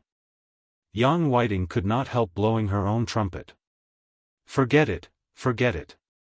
It's useless to tell you all this. Those who aren't born into a rich family are destined to not have the dignity of a rich family. After Yang Whiting said those words, many people present were unhappy. Even the group of people who were with Yang Whiting just now were a little unhappy. It was because most of them were from ordinary families. While Yang Whiting was speaking, CE had already walked to Yunjian. He extended his fair and slender hand to caress Yunjian's head softly in front of everyone. Qin Yiru was quite angry with Yang Whiting as well, but she was too weak and afraid of getting into trouble. When CE stood up for her just now, Qin Yiru had a better impression of CE. When Yang Whiting saw that no one was paying attention to her, she thought that she was right and continued her tirade. When Yang Whiting thought that CE, Yunjian, and the rest had all listened to her, CE merely caressed Yunjian's head without even looking at her. Chapter 748. CE did not even look at Yang Whiting. Instead, he called her a piece of trash. Was he not referring to her when he called her a piece of trash? Yang Whiting was close to vomiting blood from anger. Yunjian had called her a piece of trash just now, and now even CE who had just arrived was calling her a piece of trash. Yang Whiting was so angry that her whole body was trembling. Her husband was the director of Longmen City's plastic processing factory. No matter how useless she was now considered a member of a wealthy family. What about Yunjian and CE? Both of them had called her a piece of trash. It was already good enough that Yang Whiting did not vomit blood from anger. Yunjian nodded faintly as she lifted her head to look at CE's flawless chin. Qin Yiru, who stood aside, was extremely comforted. She might have thought that CE was a pitiful child without a mother or father since he was young. Now, Qin Yiru had already treated CE as one of her family and her future son-in-law from the bottom of her heart based on how he was protecting Yunjian. Piece of trash. Piece of trash your head. Just as Yang Whiting could no longer hold back her laughter, Mo Sen's voice came from beside her. Mo Sen's voice came from the side again. Young master, I've already bought all the stores in the United Luenmai Shopping Center at 10 times the price. 10 times the price. Before Yang Whiting could curse, she was drowned out by Mo Sen's voice. And now, everyone was stunned on the spot. 10 times the price? He had bought all the storefronts in United Luenmai Shopping Center. Was this a joke? Or was this man who called CE young master just acting along with CE's act? Do you think it's that easy to buy the storefronts here? Do you think all the shopkeepers here are willing to give you their storefronts? Do you even have the money? Yang Whiting did not believe that CE had so much money on hand. After all, some of the shopkeepers here were unwilling to hand over their storefronts to others. Some of them had business and could recoup their losses and even earn a lot of money. Why would they give their storefronts to others so easily? Of course, if CE really had 10 times the sum of all the shopkeepers in United Luenmai Shopping Center, it was not impossible to buy all the storefronts here at 10 times the price. After all, no shopkeeper would be dumb enough to sell their storefronts to others for 10 times the price and save them years of hard work. After all, they could do something else immediately after taking the money. They could even look for new storefronts.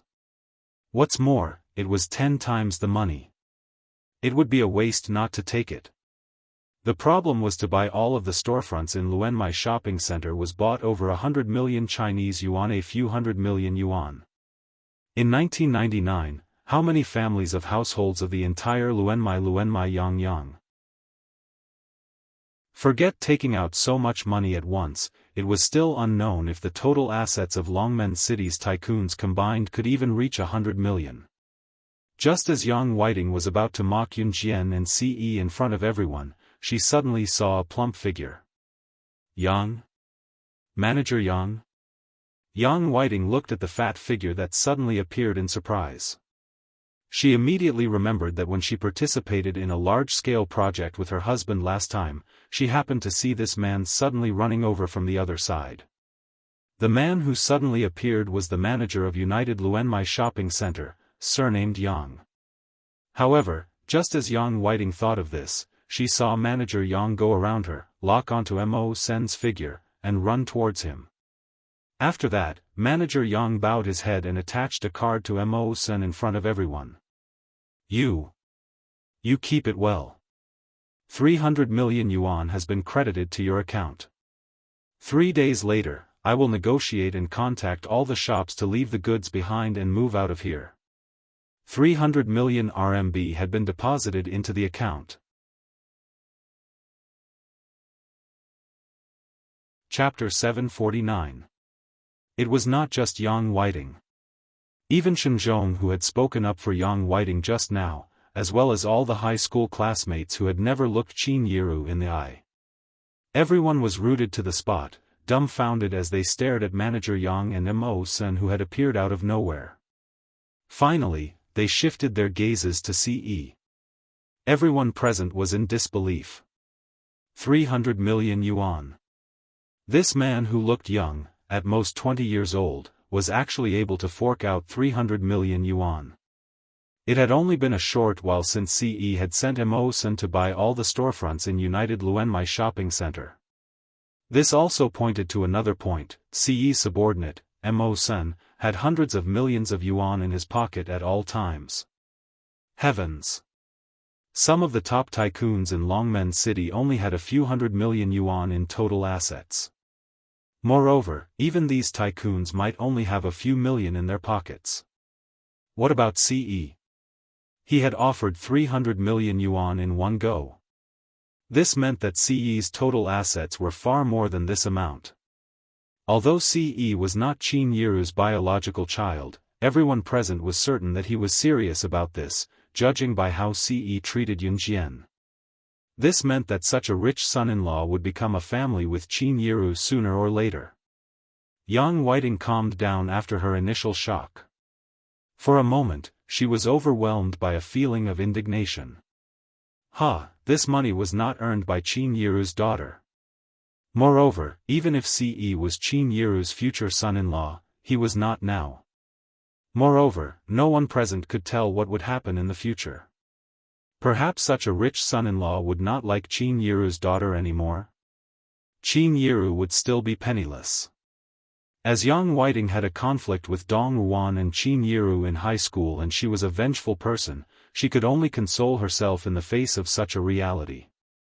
Just as Yang Whiting could no longer hold herself back and was about to slip away with her classmates, Manager Yang's voice rang out again. Manager Yang's surprised voice rang again. New Cruises Director? Why are you here? What? New Cruises, Director? Could it be CE? Bewilderment flashed across everyone's mind. Could CE be New Cruises Director? Everyone present turned to look at Manager Yang in surprise. Instead, Steward Yang was walking toward CE. He was New Cruises Director. Yang Whiting's heart skipped a beat. It was the kind of shock that came from fear. Who did not know the title of New Cruise's director? New Cruise had only been established for about half a year, but it was already a household name in Longmen City, while the company's name was known all over the country. Back then, New Cruise had displayed 3 limited edition supercars at the auto show. It could be said that New Cruise was a legend. However, if CE was New Cruise's director, it was not impossible for him to fork out 300 million Chinese yuan to buy United Luenmai Shopping Center based on the company's marketing record. Just as everyone thought so, manager Yang sprinted toward Yunjian. His plump frame shuddered left and right before he finally came to Yunjian. Manager Yang extended a trembling hand to Yunjian as if he had received the greatest honor, his voice trembling. You're New Cruise's director, aren't you? You might not remember me, but I saw you at the auto show last year. Your commentary on the supercars was even better than the average commentator. Chapter 750. Yunjian was New Cruise's director? Was this a joke? Everyone present was rooted to the spot like they had just encountered something strange. Everyone knew that news of New Cruise had spread throughout Longmen City. It was said that New Cruise had come up with a new plan and would expand to the entire country soon. In an era as advanced as modern technology, car marketing companies like New Cruise were gradually going downhill. Perhaps New Cruise was still developing in Longmen City, but the government had begun to support the car marketing project. In other words, it was only a matter of time for New Cruise to expand out of Longmen City and into the entire country. There was a main reason for New Cruise's rise to fame: the auto show they held before they started operations. In the entire Z nation, which company could produce 3 limited edition supercars at once? To put it bluntly, New Cruise's director was rich. Therefore, when everyone present heard that the rumored director of New Cruise was Yunjian, they were all stunned. Not a single one of them looked ordinary. Except for Qin Yiru, Dong Ruan, CE, and Mo Sun, who already knew about it. Currently, New Cruise was indeed going downhill and its future was immeasurable. That was why manager Yang of United Luenmai Shopping Center spoke to Yunjian in such a respectful manner. No, how is this possible? Qin Yiru, your daughter is New Cruise's director? How? How is this possible? Yang Whiting was wearing a pair of bright red high heels, but she took 2 steps back in the opposite direction and looked at Qin Yiru with a terrified gaze. This Shen Zhong, who had helped Yang Whiting to insult Qin Yiru just now, the pot-bellied, plump middle-aged man who stood behind Yang Whiting, was in disbelief as well. At this moment, other than disbelief, Shen Zhong was filled with deep regret. Qin Yiru's daughter was New Cruise's director. Who would have thought of something like this? Shen Zhong had tried to please Yang Whiting purely because he had lost his job and wanted to get a job in her husband's company. And the result? He had offended the mother of the director of New Cruise. She had long heard that New Cruise's employees' monthly salary was higher than any other company or place in Longmen City. Of course, Shen Zhong wanted to go in, but he couldn't. But at this moment, Shen Zhong rolled his eyes and thought of another way. Just as Yang Whiting and Shen Zhong spoke, Steward Yang was already staring at Yunjian. He reached out his hand as if waiting for Yunjian to reach out and shake his hand. Yes. Yunjian responded to manager Yang under everyone's expectant gazes. However, just as she was about to shake manager Yang's hand, it was grabbed by CE. Steward Yang originally lowered his head and sincerely wanted to shake Yunjian's hand, but when he realized that Yunjian did not reach out to shake his hand for a long time, he raised his head slightly. Once he did, Steward Yang's plump frame shuddered violently, and so did his body, as if he had seen something terrifying. He almost lost his footing from the shock and almost fell to the ground. Everyone present clearly saw manager Yang's reaction, so they were all very surprised and bewildered. Following Steward Yang's angle, they saw CE glaring at him coldly. Chapter 751.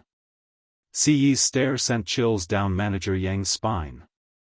He swallowed his saliva and didn't dare to extend his hand towards Yun Jian. In spite of it, Manager Yang's gaze was fixed on Yun Jian. Of course, he was looking at her with admiration. Can you give me your phone number? It'll be easier to contact you in the future. Manager Yang suddenly thought of something. He quickly took out his phone with trembling hands and asked Yun Jian. For someone of Manager Yang's status, the people he interacted with were all big bosses of the same status. Moreover, in 1999, mobile phones had started to enter the market. Communication devices such as mobile phones and pagers had already become popular among the big bosses. Sure. Yun Jian smiled and was about to take her phone out of her pocket. No. However, before Yun Jian could take out her phone, Ci's mellow voice came from behind Yun Jian. Manager Yang's body shrunk when he felt Ci's murderous gaze. He didn't know why, but this man gave him the feeling that if he asked for Yun Jian's number, he would kill him without hesitation. Therefore, Manager Yang shrunk his fat body and stuffed his phone back into his pocket. Clang! Manager Yang swallowed his saliva and shrunk his body before continuing, "Pretend I didn't say anything." Even Qin Yiru and Dong Ruan, who were standing aside, could not help twitching their lips when they saw the scene. Dong Ruan, on the other hand, was amused. Based on Dong Ruan's understanding of Ce, ever since Ce's mother passed away, this child had started to hate the world. Ce's mother was Dong Ruan's biological sister. Dong Ruan naturally felt sad when she saw Ce's reaction. She was originally worried about Ce. What would happen to this child in the future? However, Dong Ruan had finally gotten over it. Look, she didn't have to worry anymore. Her stupid nephew, who was an emotional idiot, would probably give her a grandnephew in a few years' time. When she retired in her old age, she would take a stroll with Yiru. She could even find time to hug her grandniece. Most importantly, by then, she and Qin Yiru would really become in-laws. Although there were many layers of relationships, they could still be considered as in-laws. When Yun Jian saw that Ce didn't agree, she immediately smiled and refused to give Steward Yang her number. Yun Jian turned to look at Qin Yiru, pursed her lips, and said, "Mom, let's go in. I'm free in the afternoon, so I can accompany you to shop." Yun Jian had to go to school for evening self-study, but she had nothing to do in the afternoon, so she could accompany Qin Yiru to choose a wedding dress. Although it was Qin Yiru's second marriage, Yun Jian had heard about it from her brother, Yun Yi. When Qin Yiru was with Yun Gang, they didn't have the money to get married. After Yun Yi was born, they couldn't even afford to buy Yun Yi's milk powder. At that time, Qin Yiru didn't have any milk, so Yun Yi was all skin and bones from starvation when she was young. When the original owner was 2 years old, Qin Yiru and Yun Gang had their wedding. However, this so-called wedding didn't have a wedding dress, only a pitiful amount of dowry. Qin Yiru's mother-in-law, Lu Lanhua, was a stingy person, so the villagers only invited a few families to have a meal and made do with it. In this day and age, people who drove cars to get married were the wealthiest people in the world. Chapter 752. Oh, okay. Qin Yiru snapped out of her shock and answered Yun Jian at once. Other than Dong Ruan, who was her best friend for life, Qin Yiru really did not think much of her high school classmates. Of course, the reason Qin Yiru did not fight back when she was bullied was not because she was a saint but because she was afraid of getting into trouble. To Qin Yiru, cowardice was her most obvious weakness. Nevertheless, it did not mean that Qin Yiru did not hate others at all. She was human too. She would usually hate or detest someone, but she would not voice it out for someone like Qin Yiru. She would only keep her thoughts hidden in the depths of her heart. Now that Yun Jian was successful and capable, it was Qin Yiru's greatest satisfaction and pride. Let's go, Qin Yiru promised Yun Jian and was about to turn to call Ce. It was evident that Qin Yiru was treating Ce as her real son-in-law. Puppy love was not a good thing. Qin Yiru agreed with that.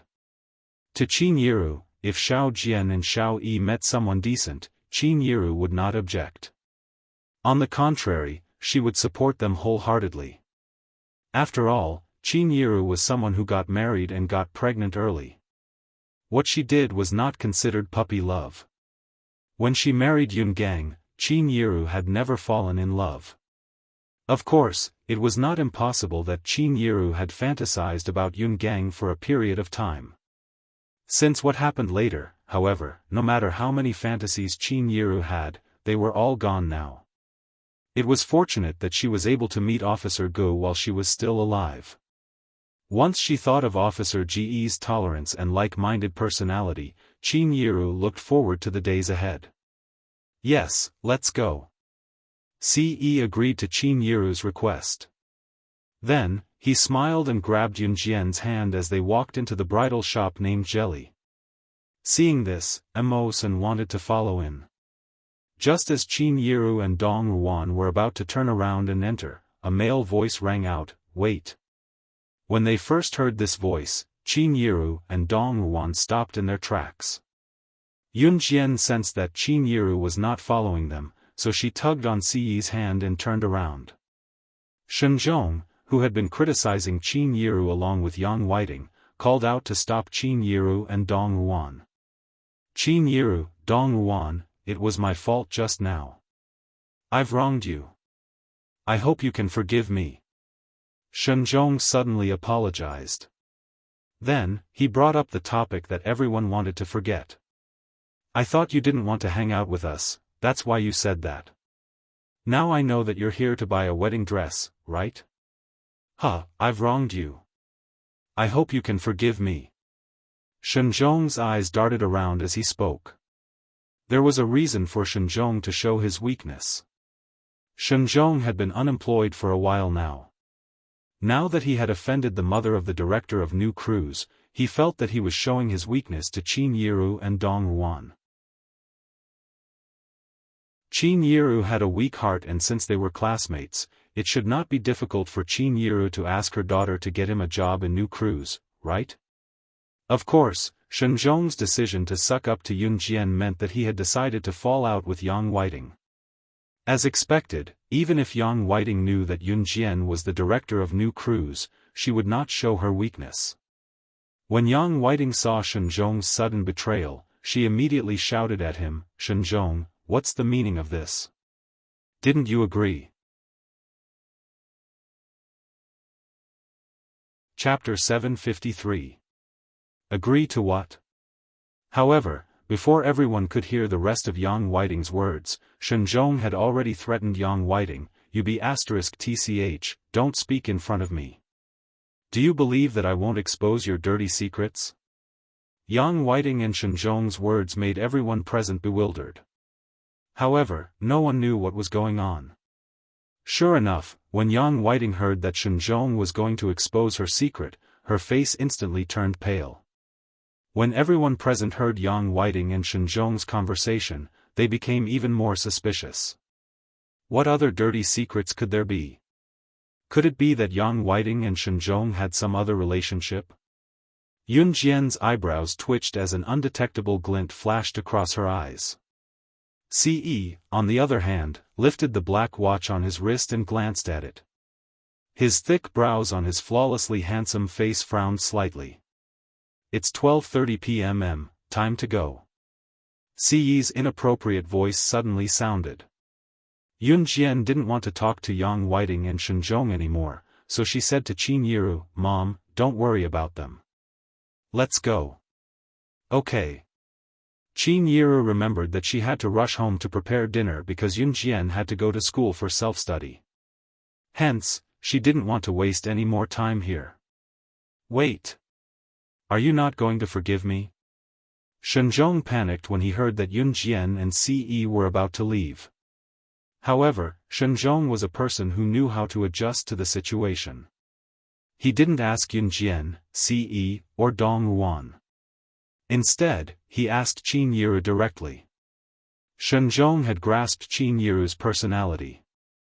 He knew that Qin Yiru had a soft personality. In high school, Qin Yiru had a soft personality. Furthermore, whenever someone asked her for something, she would give it to them. She was extremely kind.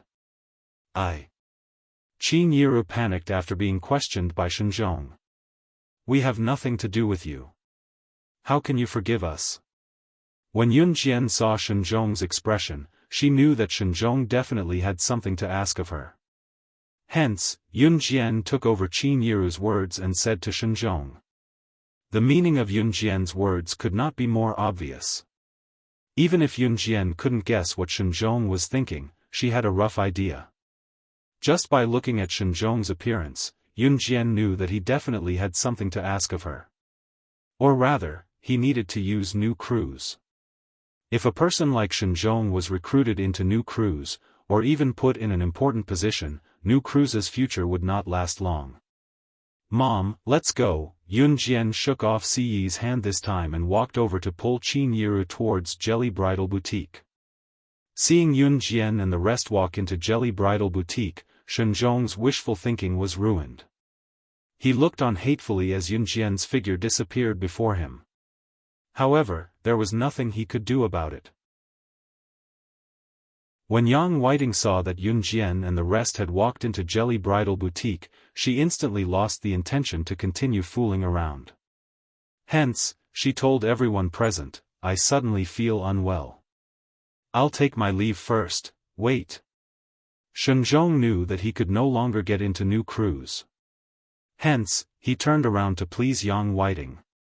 Yang Whiting, about what you promised me before, Tui, no way.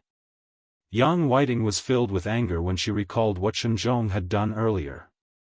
She then said through gritted teeth. Chapter 754. Yang Whiting's expression changed again when she heard Shen Zhong mention it again. However, she soon remembered that Shen Zhong was just saying it casually. He had threatened her with it a few times before, but he had never dared to reveal it. Although in front of a group of high school classmates, Yang Whiting was afraid that Shen Zhong would really say it out loud, but she still didn't change her arrogant face. Yang Whiting lifted her head to look at Shen Zhong, and even said in a provocative tone, Do you dare?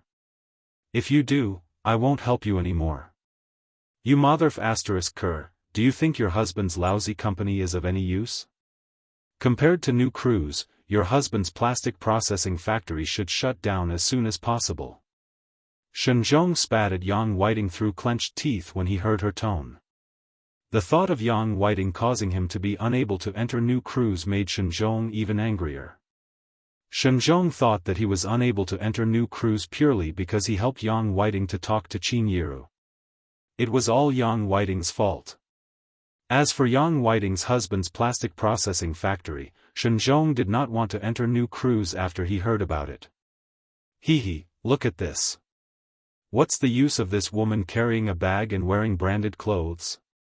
She was still moaning excitedly under me yesterday.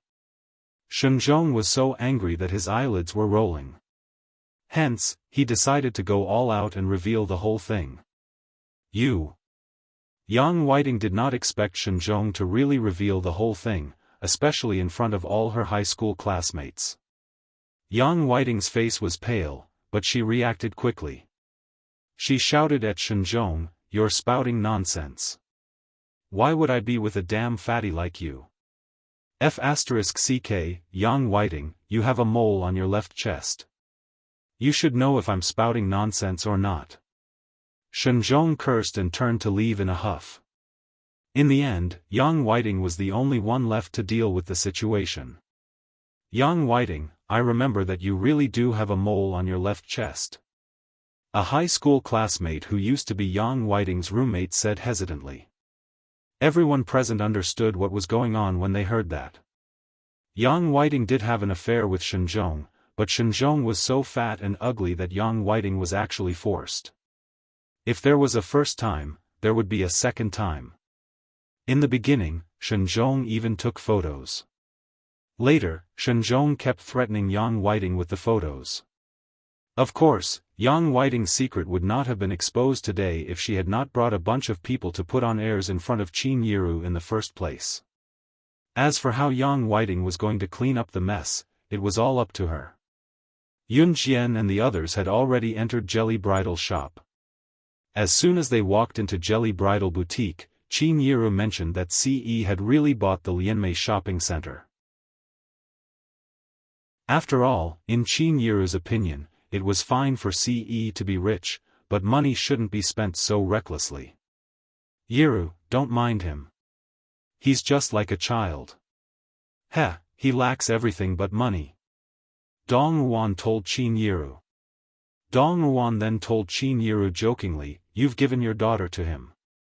Our bill today will be on him. Yiru, don't be courteous with AE. Even if we buy everything in Longmen City today, he'll still follow us happily and pay for us." As Dong Ruan spoke, she glanced at CE, who was holding Yun Jian's hand tightly as if afraid that Yun Jian would get lost. Chapter 755. Dong Ruan was a fashion-savvy person. The wedding gown that she had chosen for Qin Yiru was unique as well. It brought out Qin Yiru's beauty. It had been some time since Qin Yiru went to work. Qin Yiru had been taking care of her 3 children, Xiao Yunzhu, Duanli, and Duanya. The 3 children were obedient. Of course, while Xiao Yunzhu and the other 2 children were away at school, Qin Yiru had nothing to do at home. She would even go to the nearby park to work out.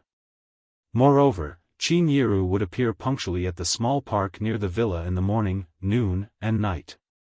Qin Yiru's appetite did not decrease, but her figure was noticeably slimmer than before. Overworking oneself did not necessarily mean that one would become thinner. On the contrary, one would gain weight. Qin Yiru's days were quite comfortable. Compared to when she was in Xinjiang town, the difference was like heaven and earth. "Yiru, go try on this wedding gown. It matches you perfectly," Dong Ruan said, and quickly asked the attendant to bring out a wedding gown with an extra long hemline. Qin Yiru had a good temper. She had already changed into more than 10 wedding gowns. Now that Dong Ruan had brought out a wedding gown, Qin Yiru patiently changed into it. Dong Ruan glanced at the wedding gowns that were hanging on the rack. From the corner of her eye, she caught sight of Yun Jian and CE, who were not too far away. Yun Jian was sitting on the bench in the resting area while CE was standing beside Yun Jian. His tall and slender legs were pressed against Yun Jian's resting area.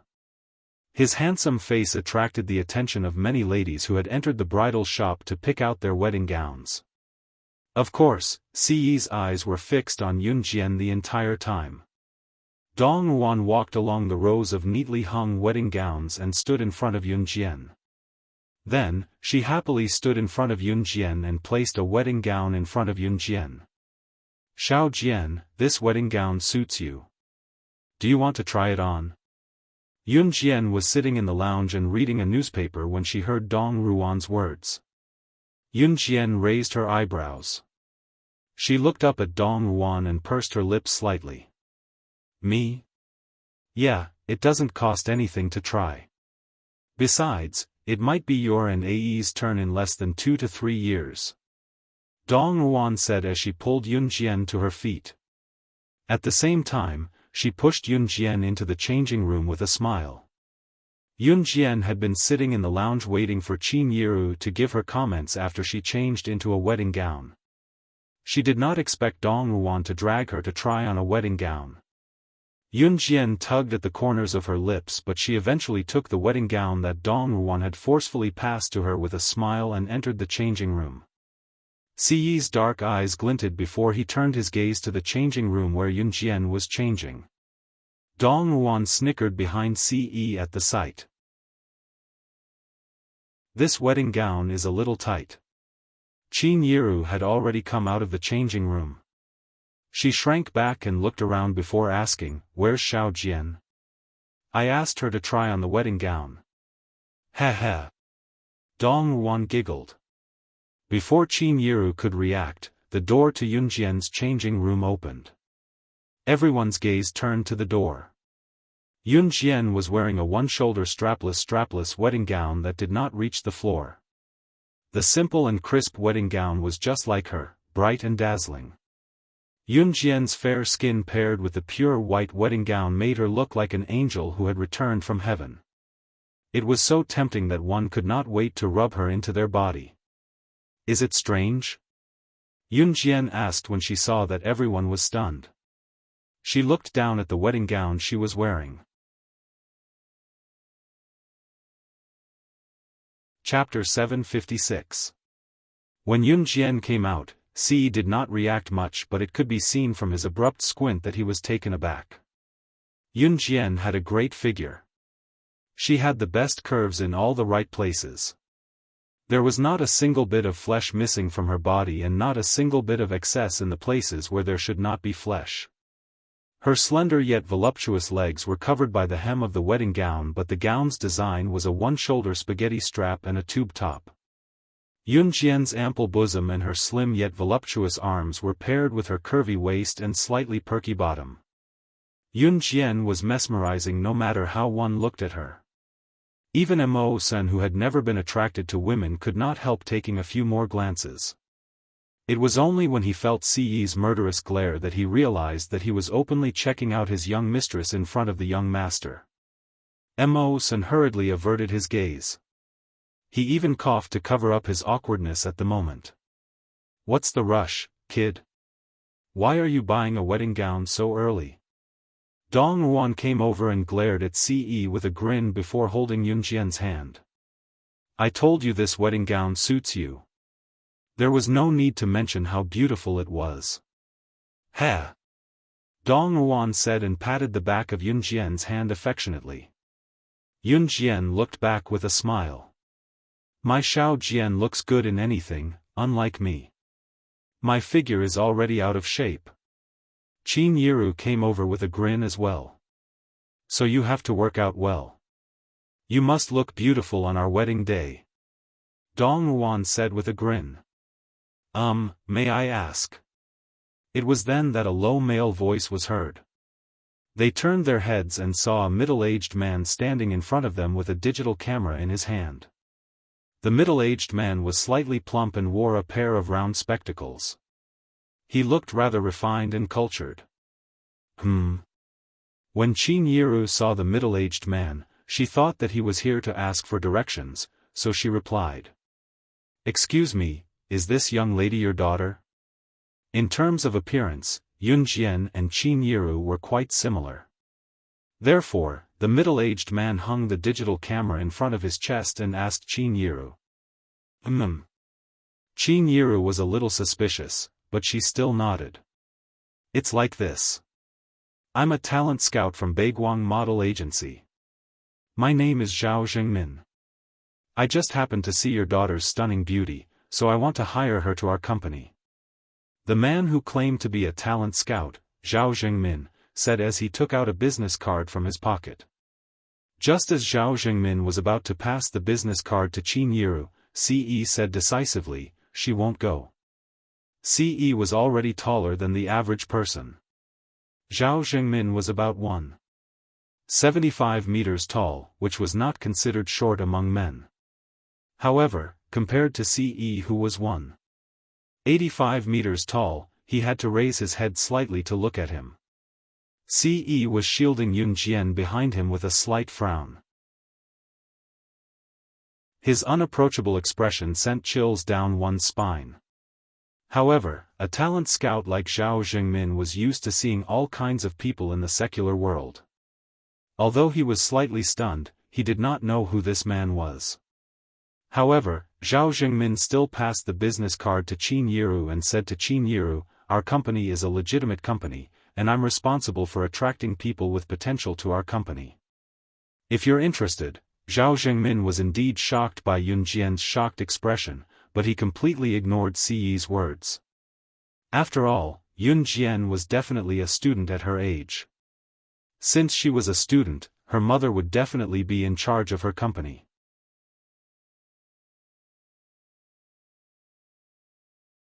Chapter 757.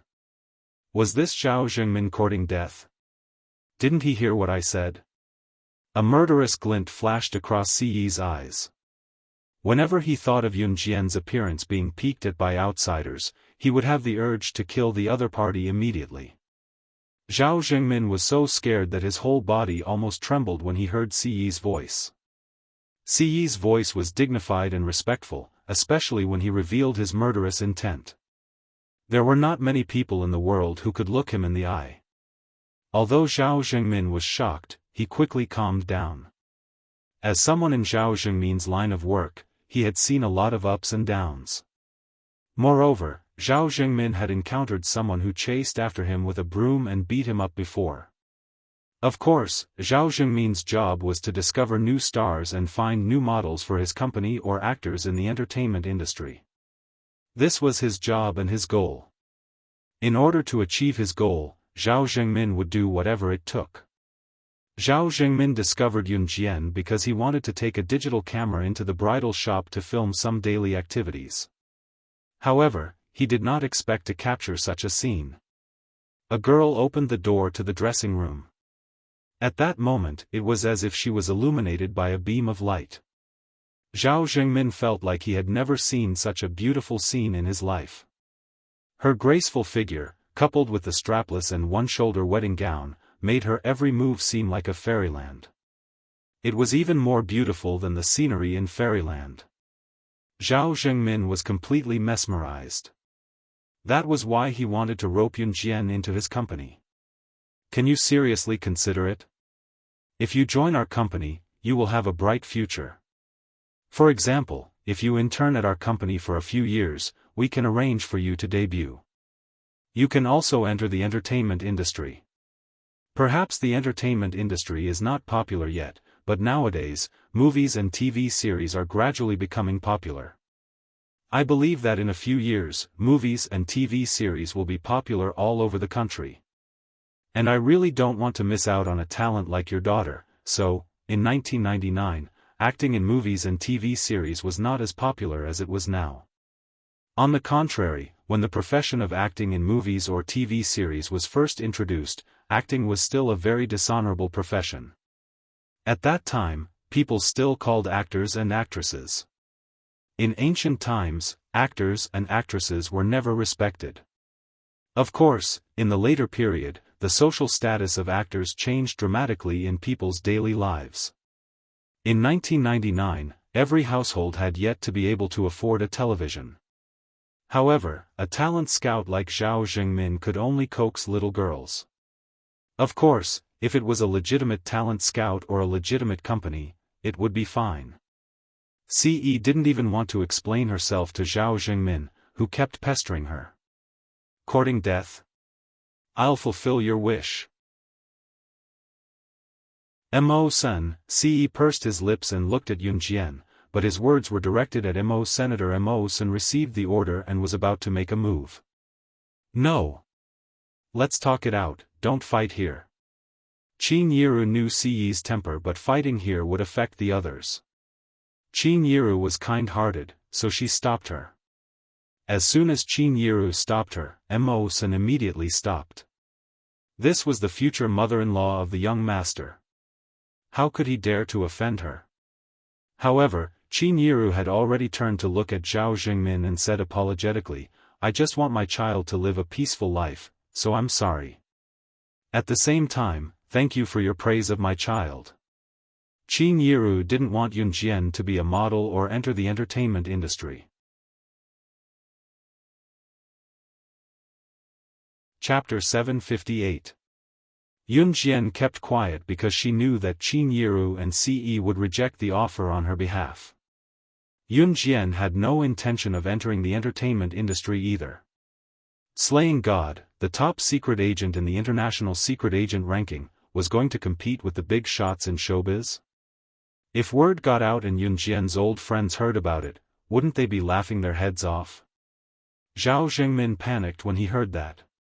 In spite of it, he did not want to let go of such a good seedling like Yun Jian, so he came up with a new way to persuade the girl. We're no longer in a feudal society. Children should have their own opinions. What if your child wants to do it if you reject it like this?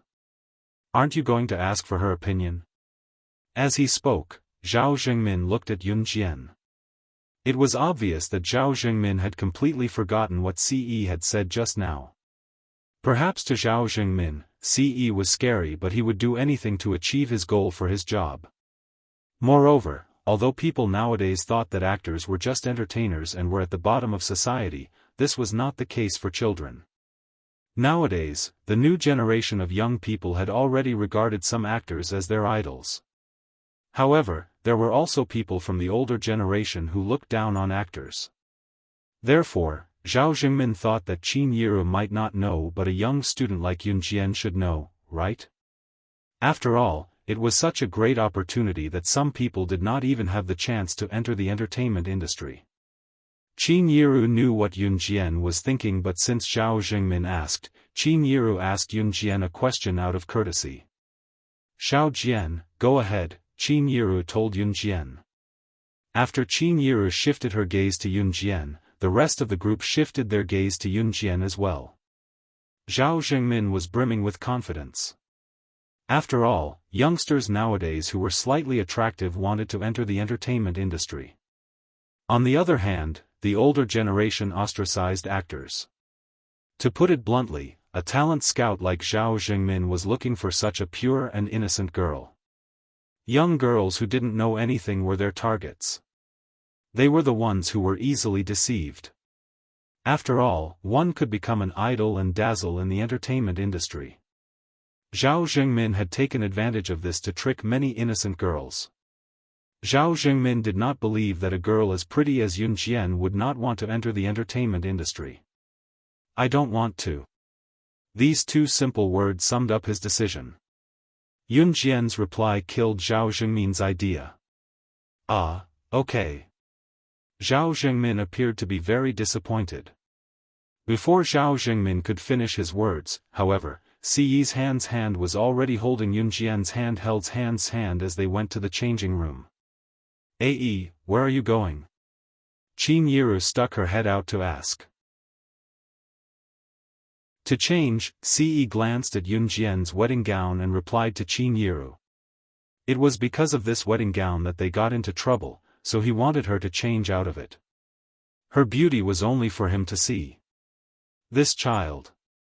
Qin Yiru could hear Ce's angry tone and moved her lips slightly. Let them be. Let's hurry up and choose yours. Dong Yuan chuckled and pulled Qin Yiru to continue trying on the wedding gown.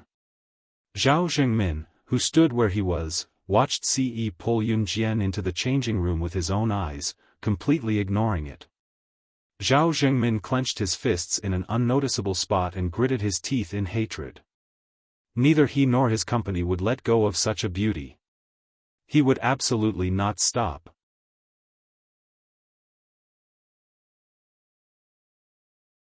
Chapter 759. Yun Jian only realized what had happened after Ce pulled her into the changing room. How was she going to change now that he had followed her in? Moreover, the wedding gown came with its own bra. She had removed her bra when she was wearing it. If she were to change in front of Ce, wouldn't she be completely naked except for her lower body? I'm going to change now. Get out, Yun Jian said as she pushed Ce. Ce admitted that he was indeed interested in Yun Jian, but he wasn't that horny. Moreover, his woman would be his forever. She couldn't escape from him. Ce curved his lips slightly. He turned and walked out of the changing room with a smile and stood at the door. Ce only held Yun Jian's hand again after she had changed and walked out of the changing room. Would you like to buy this wedding gown? The attendant at the side took out the wedding gown that Yun Jian had just worn and arranged it neatly before she turned to ask Ce and Yun Jian. Yes. Ce's thin lips moved. His eyes were fixed on Yun Jian the entire time, but his words were directed at the attendant. The attendant immediately went to pack the wedding gown after hearing his words. I don't need it now, Yun Jian couldn't help but say. She was 16 years old and was only in her third year of middle school. If she had gotten married earlier, it would have been fine. However, based on the current situation, she really didn't need this wedding gown. After all, even if they were going to get married, it was still too early to talk about it. Moreover, she had accompanied Qin Yiru to buy a wedding gown today. In the end, she had gotten involved and picked one before Qin Yiru. You need it. After you buy it, you can only wear it for me to see. Ce looked at Yun Jian. His sharp eyebrows and starry eyes seemed to be able to speak. Yun Jian pursed her lips when she heard this. A slight blush appeared on her cheeks, but on the surface, her expression did not change at all. She was very calm and composed. Ce's words made some of the women in the store blush, even though she wasn't talking to any of them. What about this? How about this one? It's not tight, and I think it fits me well. At this moment, the door of another dressing room opened and Qin Yiru walked out in a floor-length wedding dress. Qin Yiru had put on weight before, but now her figure had improved a lot. When Qin Yiru put on the wedding dress and walked out of the dressing room, everyone's eyes lit up. The wedding gown accentuated Qin Yiru's elegance. The floor-length hemline was very long, and the wedding dress looked as if it was decorated with diamonds. It shone brightly from afar. Qin Yiru's skin was very good, and Yun Jian most likely looked like her, except that Qin Yiru looked slightly fatter than Yun Jian. However, if Qin Yiru slimmed down, she wouldn't look old even if she was middle-aged. Therefore, this sparkling wedding dress looked very elegant on Qin Yiru. Everyone present could not help but take a few more glances. Wow, this one looks good. Yiru, we'll take this one. Dong Ruan saw this and immediately ran to Qin Yiru's side to look at Qin Yiru a few times. Slim down a little more. Those who didn't know when you got married might think that you're a young lady in your early 20s. We'll take this one. Dong Ruan said. When Qin Yiru heard this, she smiled and looked at Yun Jian and Ce. Mom, it looks good. We'll take this one, Yun Jian said. Very good. Even Ce gave the highest praise.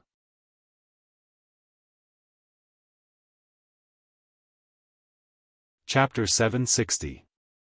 Mo-san, pay the bill. Upon hearing Dong Ruan say that Qin Yiru would marry Yun Jian as soon as she was happy, Ce's thin lips moved as he hurriedly spoke. The corners of Mo-san's mouth twitched. Young master, you weren't such a proactive person in the past. However, Mo-san still didn't say anything as he walked over to pay for the 2 sets of wedding gowns. In addition to a pure white wedding gown, a wedding gown would also be required. Of course, some families that weren't rich enough wouldn't even buy a wedding gown. They would only have a traditional red wedding gown. Although Mo-san had already bought all the stores in the United Luenmai shopping center, including the goods in the stores, he still needed Manager Yang to negotiate with the merchants of the entire United Luenmai shopping center. After signing a contract, he would finally transfer it out. There were still many steps in the process. Of course, Ce didn't lack the money. He couldn't wait, so he naturally paid the bill first. Moreover, if there was one less item here, it meant that Manager Yang would refund him more money. The two had nothing to do with each other. By the time Qin Yiru changed out of the wedding gown and had it packed by the waiter, it was already 3 in the afternoon. Time passed very quickly. In addition, Qin Yiru had tried on many wedding gowns in the beginning, so it took time to change into a wedding gown. Naturally, time passed very quickly. Yun Jian and the others also realized that Zhao Zhengmin, who claimed to be a talent scout, had already left. Qin Yiru and Dong Ruan naturally thought that Zhao Zhengmin had given up on exploring Yun Jian. Thus, the two of them carried the wedding gowns they had bought and walked home excitedly. Qin Yiru and Dong Ruan walked in front, holding hands as they talked, while Ce and Yun Jian followed behind. Mo-san followed at the back alone. After passing through the bustling and crowded downtown, it was already around 3:30 p.m. when they reached home. Qin Yiru went to prepare dinner as soon as she reached home. Xiao Yunju, Duanli, and Duanya were still having fun upstairs. When Yun Jian and the others reached home, Lan Su had just helped Adam walk home from outside the house. "Slow down, slow down, slow down. My legs." Adam complained as he was supported by Lan Su as they walked back into the house. Mo Sen, who was standing in the distance, saw this and ran out to help Adam without saying anything. "Let me do it," Mo Sen said to Lan Su, and then he took over from Lan to help Adam. "Yes." Lan Su nodded. If one looked closely, one would see that her forehead was covered in a dense line of sweat. Lan Su really did not know how to serve others. She had always been served by others, and this was the first time she had to support a man like this from a walk in the park. Adam swung his slender hand and placed it on Mo Sen's shoulder. Mo Sen and Adam were about the same height. Both of them were about 1.8 meters tall. Although Lan Su's height was considered quite tall among girls, she was still half a head shorter than Adam. Therefore, after Adam put his hand on Mo Sen's shoulder, he clearly felt a lot more relaxed. Thinking like this, Adam couldn't help but tease Lan Su, "Phew, this is tall enough. You're short. I can't even stretch my hand, and I have to bend my back to walk. You." Lan Su was angered by Adam's words. "You still want to hit me? I'm a patient." Adam smiled mischievously, and pulled his handsome mouth that looked a bit dandy when he smiled. Lan Su really wanted to beat Adam up, but she quickly remembered that Adam's injuries were for her, so she endured it.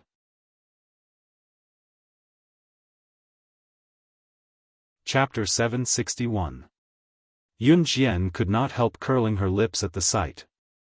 "Ah, you're all here. We're all here."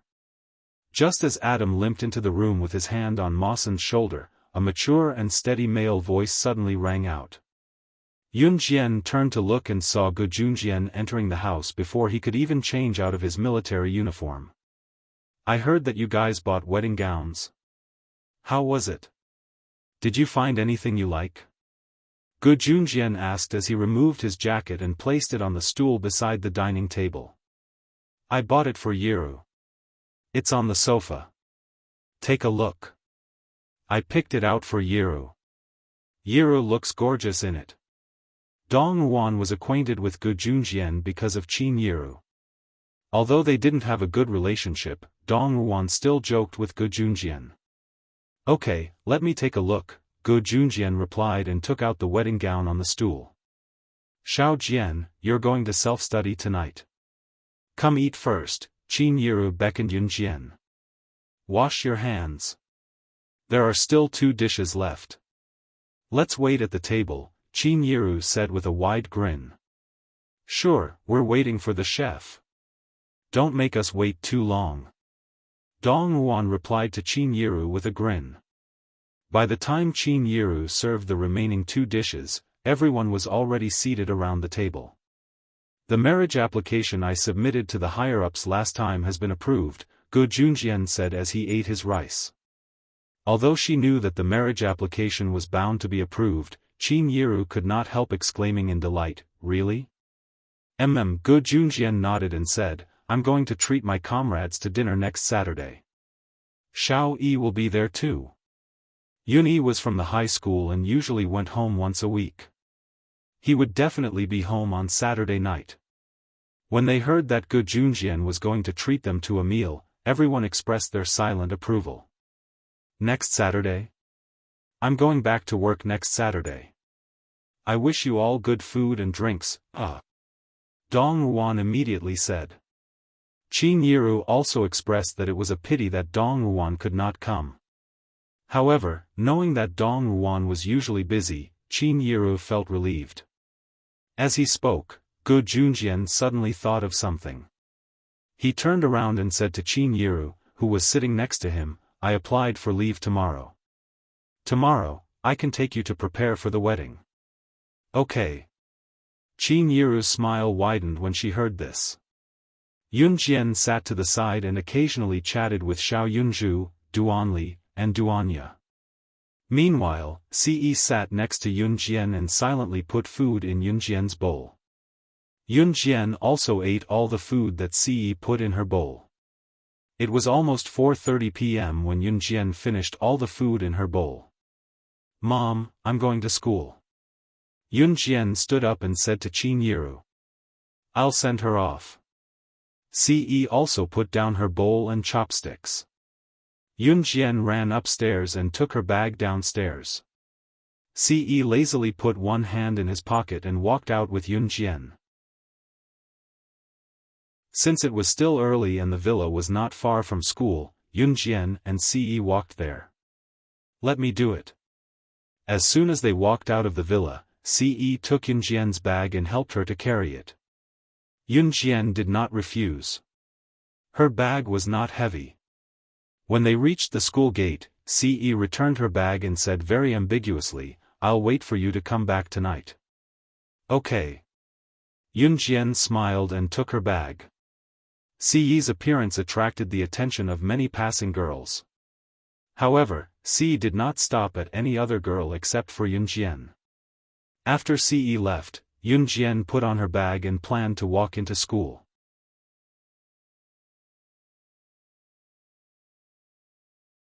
Chapter 762. Before Yunjian could turn around, Chen Sini had already pounced on her and hugged her shoulder affectionately. "Emen," Yunjian answered softly and asked Chen Sini, "Where's Zhang Xiaofan?" Zhang Xiaofan and Chen Sini were cousins and both of them liked to tease each other. Yunjian could not help being surprised that Zhang Xiaofan was not around. "Him? His fever hasn't gone down today. I told him not to come," Chen Sini said before hugging Yunjian and inching closer to Yunjian with a grin. "Xiao Jian, I saw the handsome guy who sent you to school just now. I even heard what he said," Chen Sini said with a grin. She then pouted playfully and emphasized her tone, repeating what Ce had said to Yunjian. "I'll wait for you to come back tonight." "Huh, that's what he said. I think you guys are having an affair." Chen Sini did not mean anything else. She was just playful and liked to imitate others. In spite of it, Yunjian blushed at once when she heard it. "Wow, that's unbelievable. Xiao Jian, you're blushing?" Chen Sini exclaimed in surprise when she caught the blush on Yunjian's cheeks. Chen Sini then regained her composure and went to Yunjian's ear to ask as she pulled Yunjian into the school. "Xiao Jian, tell me. How far have you guys progressed? When did it start?" Not only was Chen Sini interested in Yunjian's gossip, even Zhang Xiaofan and Ling Yichen were intrigued. Yunjian was speechless. "Aya, tell me, tell me." Chen Sini pulled Yunjian to the school coquettishly. Seeing that Yunjian was silent, Chen Sini began to make guesses. "Did you and him do it?" Even if Yunjian had not experienced certain things, she could guess a little from what Chen Sini said. She coughed and as if to ease the awkwardness or dispel Chen Sini's curiosity, she replied, "No." Chen Sini was speechless. Jian, has anyone ever told you that you're very direct?" Being pestered by Chen Sini all the way, it was time for the evening self-study session when they returned to the classroom. Spring had come quietly but the campus at night was still chilly. The weekend self-study session was just self-study and the homeroom teacher did not have any special instructions. However, there was one thing that the teacher could not forget. The homeroom teacher, Miss Yu, stood on the podium and felt the eyes of the class. She said, "The winter break is over and most of you have settled down. It's been more than a week since school started and it's the second semester of the third year of junior high now. This means that the middle school exams are coming soon. Everyone must work hard for your goals." When it came to goals, it was nothing more than which school to get into for the middle school exams. The best high school in Longmen City was Senior High School and most of the students were working hard to get into it. Miss Yu left after that, leaving the classroom for the students to study by themselves. Usually, whatever the homeroom teacher said would cause a commotion in the class. The students would have many topics to talk about as the teacher spoke. Take Chen Sini for example. Chen Sini, who was sitting in front of Yun Jian, could not help turning to look at Yun Jian who was sitting behind her when she heard what the teacher said and asked, Jian, have you thought about which high school you want to get into? I want to get into E Senior High School but I can't meet the cutoff score. You're so good, you can definitely get into E Senior High School. Yun Jian's results were first in the 5-school joint entrance exam, so everyone's ears perked up when Chen Sini asked.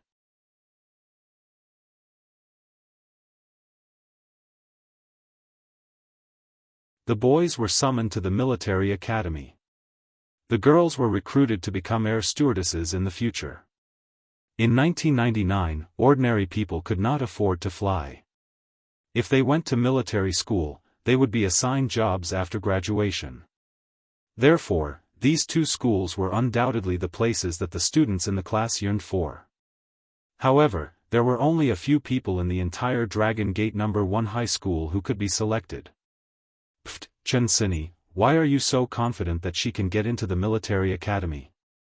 I don't think she can even reach the lowest threshold of the military academy with her tiny frame. Zhang Jian continued with a flick of his plump body. You. Chen Sini was angered by what Zhang Jian said.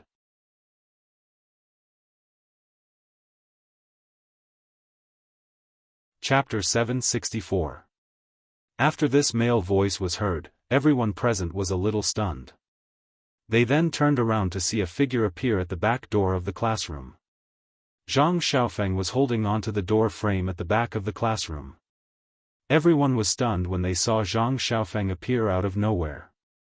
As their homeroom teacher had mentioned earlier that Zhang Xiaofan had taken the day off due to a fever, the class was a little stunned to see Zhang Xiaofan, who was supposed to be at home, here. However, that was not the only thing that stunned them. It was what Zhang Xiaofan said. Zhang Xiaofan said that Yun Jian was an advanced special forces soldier. That was not the point. The point was that Yun Jian was Team Monarch slashing God? What kind of joke was that? Team Monarch had now become the idol of countless youths, especially the boys in school, who looked up to them. The reason was simple. Team Monarch was a team formed by advanced special forces soldiers who were around the same age as them. Most importantly, the 7 members of Team Monarch had all become members of the Advanced Special Forces. Advanced Special Forces. Even some veteran Special Forces soldiers who had been in the military for decades could not become Advanced Special Forces soldiers. How old were the 7 members of Team Monarch? They were already members of the Advanced Special Forces. However, the most terrifying person in Team Monarch was Slashing God. Slashing God was a legendary figure. It was said that the internationally renowned Inferno Ring, an organization that was second only to An Hun Group and Kosha mercenaries, was annihilated by Slashing God, who led the Zhe province army and joined forces with An Hun Group and Kosha mercenaries. Rumors about Slashing God were endless. All the boys in the classroom had heard of Team Monarch's Slashing God. Most of them had even set Slashing God as their goal and role model to move forward. At this moment, Zhang Xiaofan, who appeared out of nowhere, said that Yun Jian was the Slashing God whom the boys had been idolizing recently. How could they not be shocked? WH. Team Monarch's Slashing God is Yun Jian? Zhang Jian was the first to react. He stuttered as he looked at Zhang Xiaofan, who suddenly appeared at the back door of the classroom. His beady eyes that could barely open widened. As the strongest fatty in class, Zhang Jian was no doubt the #1 fan of Team Monarch's Slashing God. Back then, Zhang Jian searched for information about Team Monarch's Slashing God. Although he did not know who was Slashing God, he managed to find quite a lot of information about her. At that time, Zhang Jian was still bragging in class and even said that he wanted to become someone as powerful as the Killing God. When he mocked Yun Jian for wanting to go to the military school just now, Zhang Jian thought that he knew Slashing God very well. He even thought of himself as Slashing God, so he spoke to Yun Jian in disdain. Now, however, Zhang Xiaofeng was telling them that Yun Jian was the legendary slashing god of Team Monarch, the legendary character. Not a single student in the class wasn't surprised. The classroom was so quiet that even the sound of a pin dropping could be heard. While the class was still in shock, Zhang Xiaofeng returned to his seat. "Didn't you say you're sick? Why are you back?" Chen Sini looked at Zhang Xiaofeng in surprise.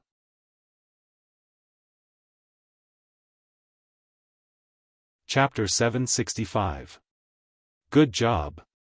Even Chen Sini, who had been bickering with Zhang Xiaofeng, could not help but give Zhang Xiaofeng a thumbs up. Hee. Zhang Xiaofeng could not help but scratch his hair after being praised by Chen Sini out of the blue. He had never been praised by Chen Sini like that before. Zhang Xiaofeng and Chen Sini were cousins. Both of them had been at loggerheads ever since they were young. You're really slashing god? At that moment, Zhang Jian's weak voice was heard. The question was directed at Yun Jian. Yun Jian had been sitting in her seat since the beginning and did not look at anyone. She was holding a black pen in her hand and was twirling it leisurely. All of a sudden, she felt the eyes of the entire class on her. She raised her head slightly and saw Zhang Jian's face suddenly appear in front of her. Yun Jian had no intention of hiding anything. To Yun Jian. If others did not ask, she would not say. If others asked, she would not hide it either. Unless it was something fundamental, such as her rebirth. Yun Jian replied softly. However, it was this weak reply that caused an uproar in the class. Oh my god! Oh my god, is this for real? Yun Jian from our class is slashing god from Team Monarch. Oh my god! A few days before the new year, one of my relatives came to me and bragged that he had seen Team Monarch's red flame. I was so envious at that time. I didn't expect Team Monarch's strongest slashing god to be in our class. A series of shocked and terrified voices were heard. For a moment, the entire class was in an uproar. At that moment, the students in the next class were unusually shocked. What's wrong with the students in the next class? Why is it so noisy? At the same time, in the same class, Zhang Jian changed his arrogant tone and looked at Yun Jian weakly. At the same time, he asked Yun Jian, Can you accept me as your disciple? I also want to learn from you like Zhang Xiaofeng. From calling him by his name to addressing him respectfully, Zhang Jian's tone carried a hint of pleading. Learn from Team Monarch's killing god. The students who had treated Yun Jian with disdain earlier all followed Zhang Jian's lead. Me too, me too. Yun Jian, I also want to acknowledge you as my master. Me too. For a moment, the whole class started shouting like the wind. Go go go. She's my master. You didn't believe in her ability at first. She won't accept you. Zhang Xiaofeng stood out and shouted. Zhang Xiaofeng, step aside. It's up to Yun Jian to decide if she wants to accept it or not. One of the boys said confidently. I won't. However, just when the whole class was at its peak, Yun Jian's voice was heard. When the boys in the class heard Yun Jian's words, they instantly quieted down. Why? Zhang Jian asked, unwilling to give up. Because I don't accept trash. Yun Jian's words completely destroyed everyone's thoughts. I'm not trash. Zhang Xiaofeng almost jumped in joy when he heard Yun Jian's words. Yun Jian's words were her own intention. Zhang Xiaofeng had a good bone structure. With time, he would definitely become a talent in the future. However, Yun Jian had also observed the boys in the class. None of them could compare to Zhang Xiaofeng in terms of ability.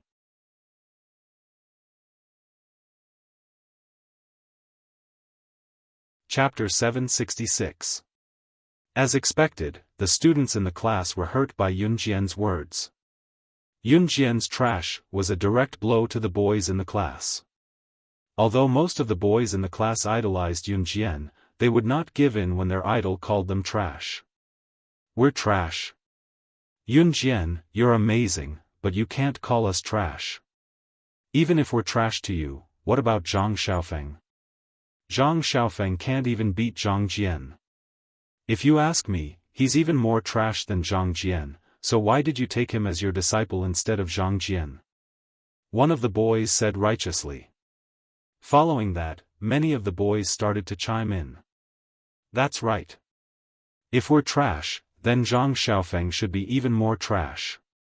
Why did you take Zhang Xiaofeng as your disciple?" With one of them taking the lead, more and more people chimed in.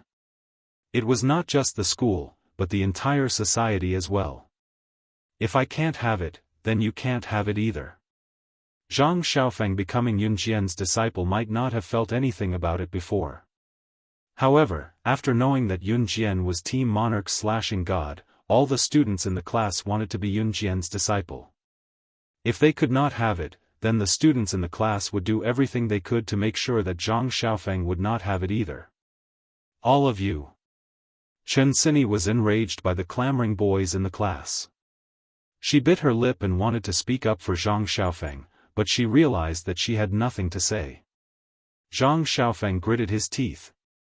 He was obviously dissatisfied, but he did not say anything. "Because he has more potential than any of you here." Yun Jian's words came out of nowhere in the next second. However, it shocked everyone present. It even made Zhang Xiaofeng raise his head abruptly. Yun Jian said that he had more potential than anyone present? Ahaha. Yun Jian, are you kidding us? Zhang Xiaofeng had potential? Even he was no match for Zhang Jian.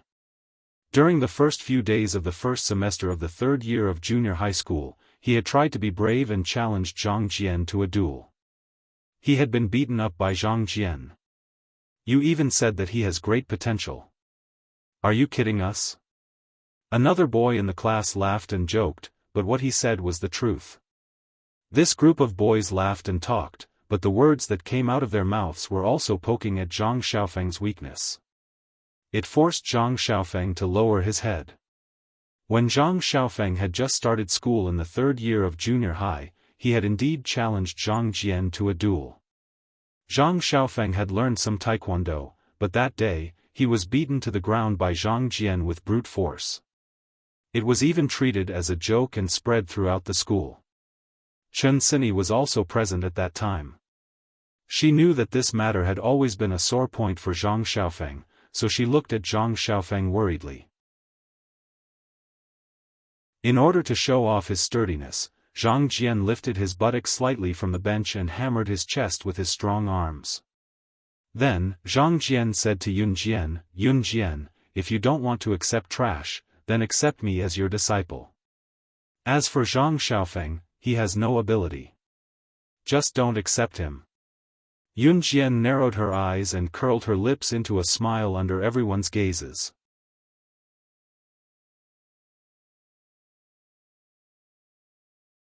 Chapter 767. Yun Jian's confident statement shocked most of the students in the class. What? Even Zhang Jian blinked and looked at Yun Jian in disbelief. Was she referring to me when she said, trash? Did she just say that I, Zhang Jian, can't even take one hit from Zhang Xiaofeng? As soon as Yun Jian said that, even Zhang Xiaofeng was stunned. Even Zhang Xiaofeng himself did not have the confidence to defeat Zhang Jian. In the first semester of the third year of junior high, which was before Yun Jian transferred to Longmenyi Junior High School, Zhang Xiaofeng had a one-on-one with Zhang Jian. The one-on-one between the two Zhangs in class was the talk of the town at that time. Zhang Xiaofeng was actually not the weakest in class, but when it came to one-on-one with Zhang Xiaofeng, it could be said that Zhang Jian beat him up so badly that he could not see clearly. It was from that day onwards that Zhang Jian was recognized as the strongest in class. On the other hand, Zhang Xiaofeng was looked down upon and mocked for quite some time. Therefore, when Yun Jian said that Zhang Jian could not even take one hit from Zhang Xiaofeng, not only the students in class, but Zhang Jian himself, Even Zhang Xiaofan and Chen Sini were shocked.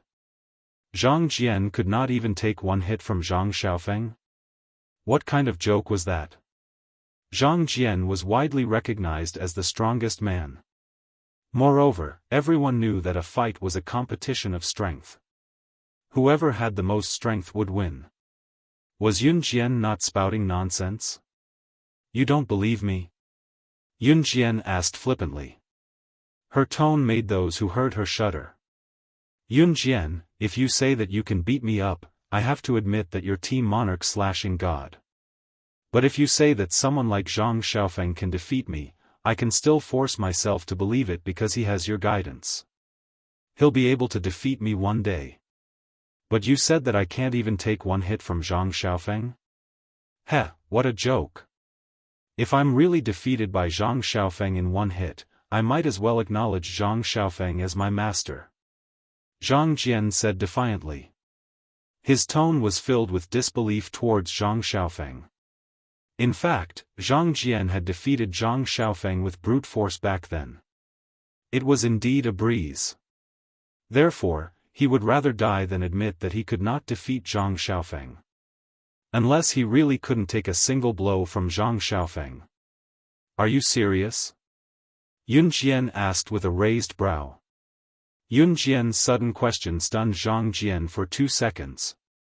Then, to show off his manliness, he said firmly, "Of course I'm serious. If I can't even take one hit from Zhang Xiaofan, I'll beg him to be my master. Then it's decided." Yun Jian narrowed her eyes slightly. She reached out and rubbed the surface of her desk with her fingertips. Then, she tapped the surface of the desk with the pad of her finger. The first self-study period is over. See you at the mountain behind the school. As Yun Jian said that, she raised her hand and placed her elbow on the desk. Her hand formed a fist and supported her chin as she closed her eyes. Wah! Wah what? Some of the students in the class were confused and were stunned. Was this a challenge? Master! Zhang Xiaofan called out softly. At the same time, he clenched his fist. Yun Jian, you want Zhang Xiaofan and I to fight again? Zhang Jian pointed at himself and then at Zhang Xiaofan. He looked at Yun Jian and asked. You don't dare to fight? Yun Jian said with her eyes closed, You're tuning into the Xiaofan's Wuxia Tales YouTube channel. Don't forget to subscribe and join us on this journey to catch the most captivating stories.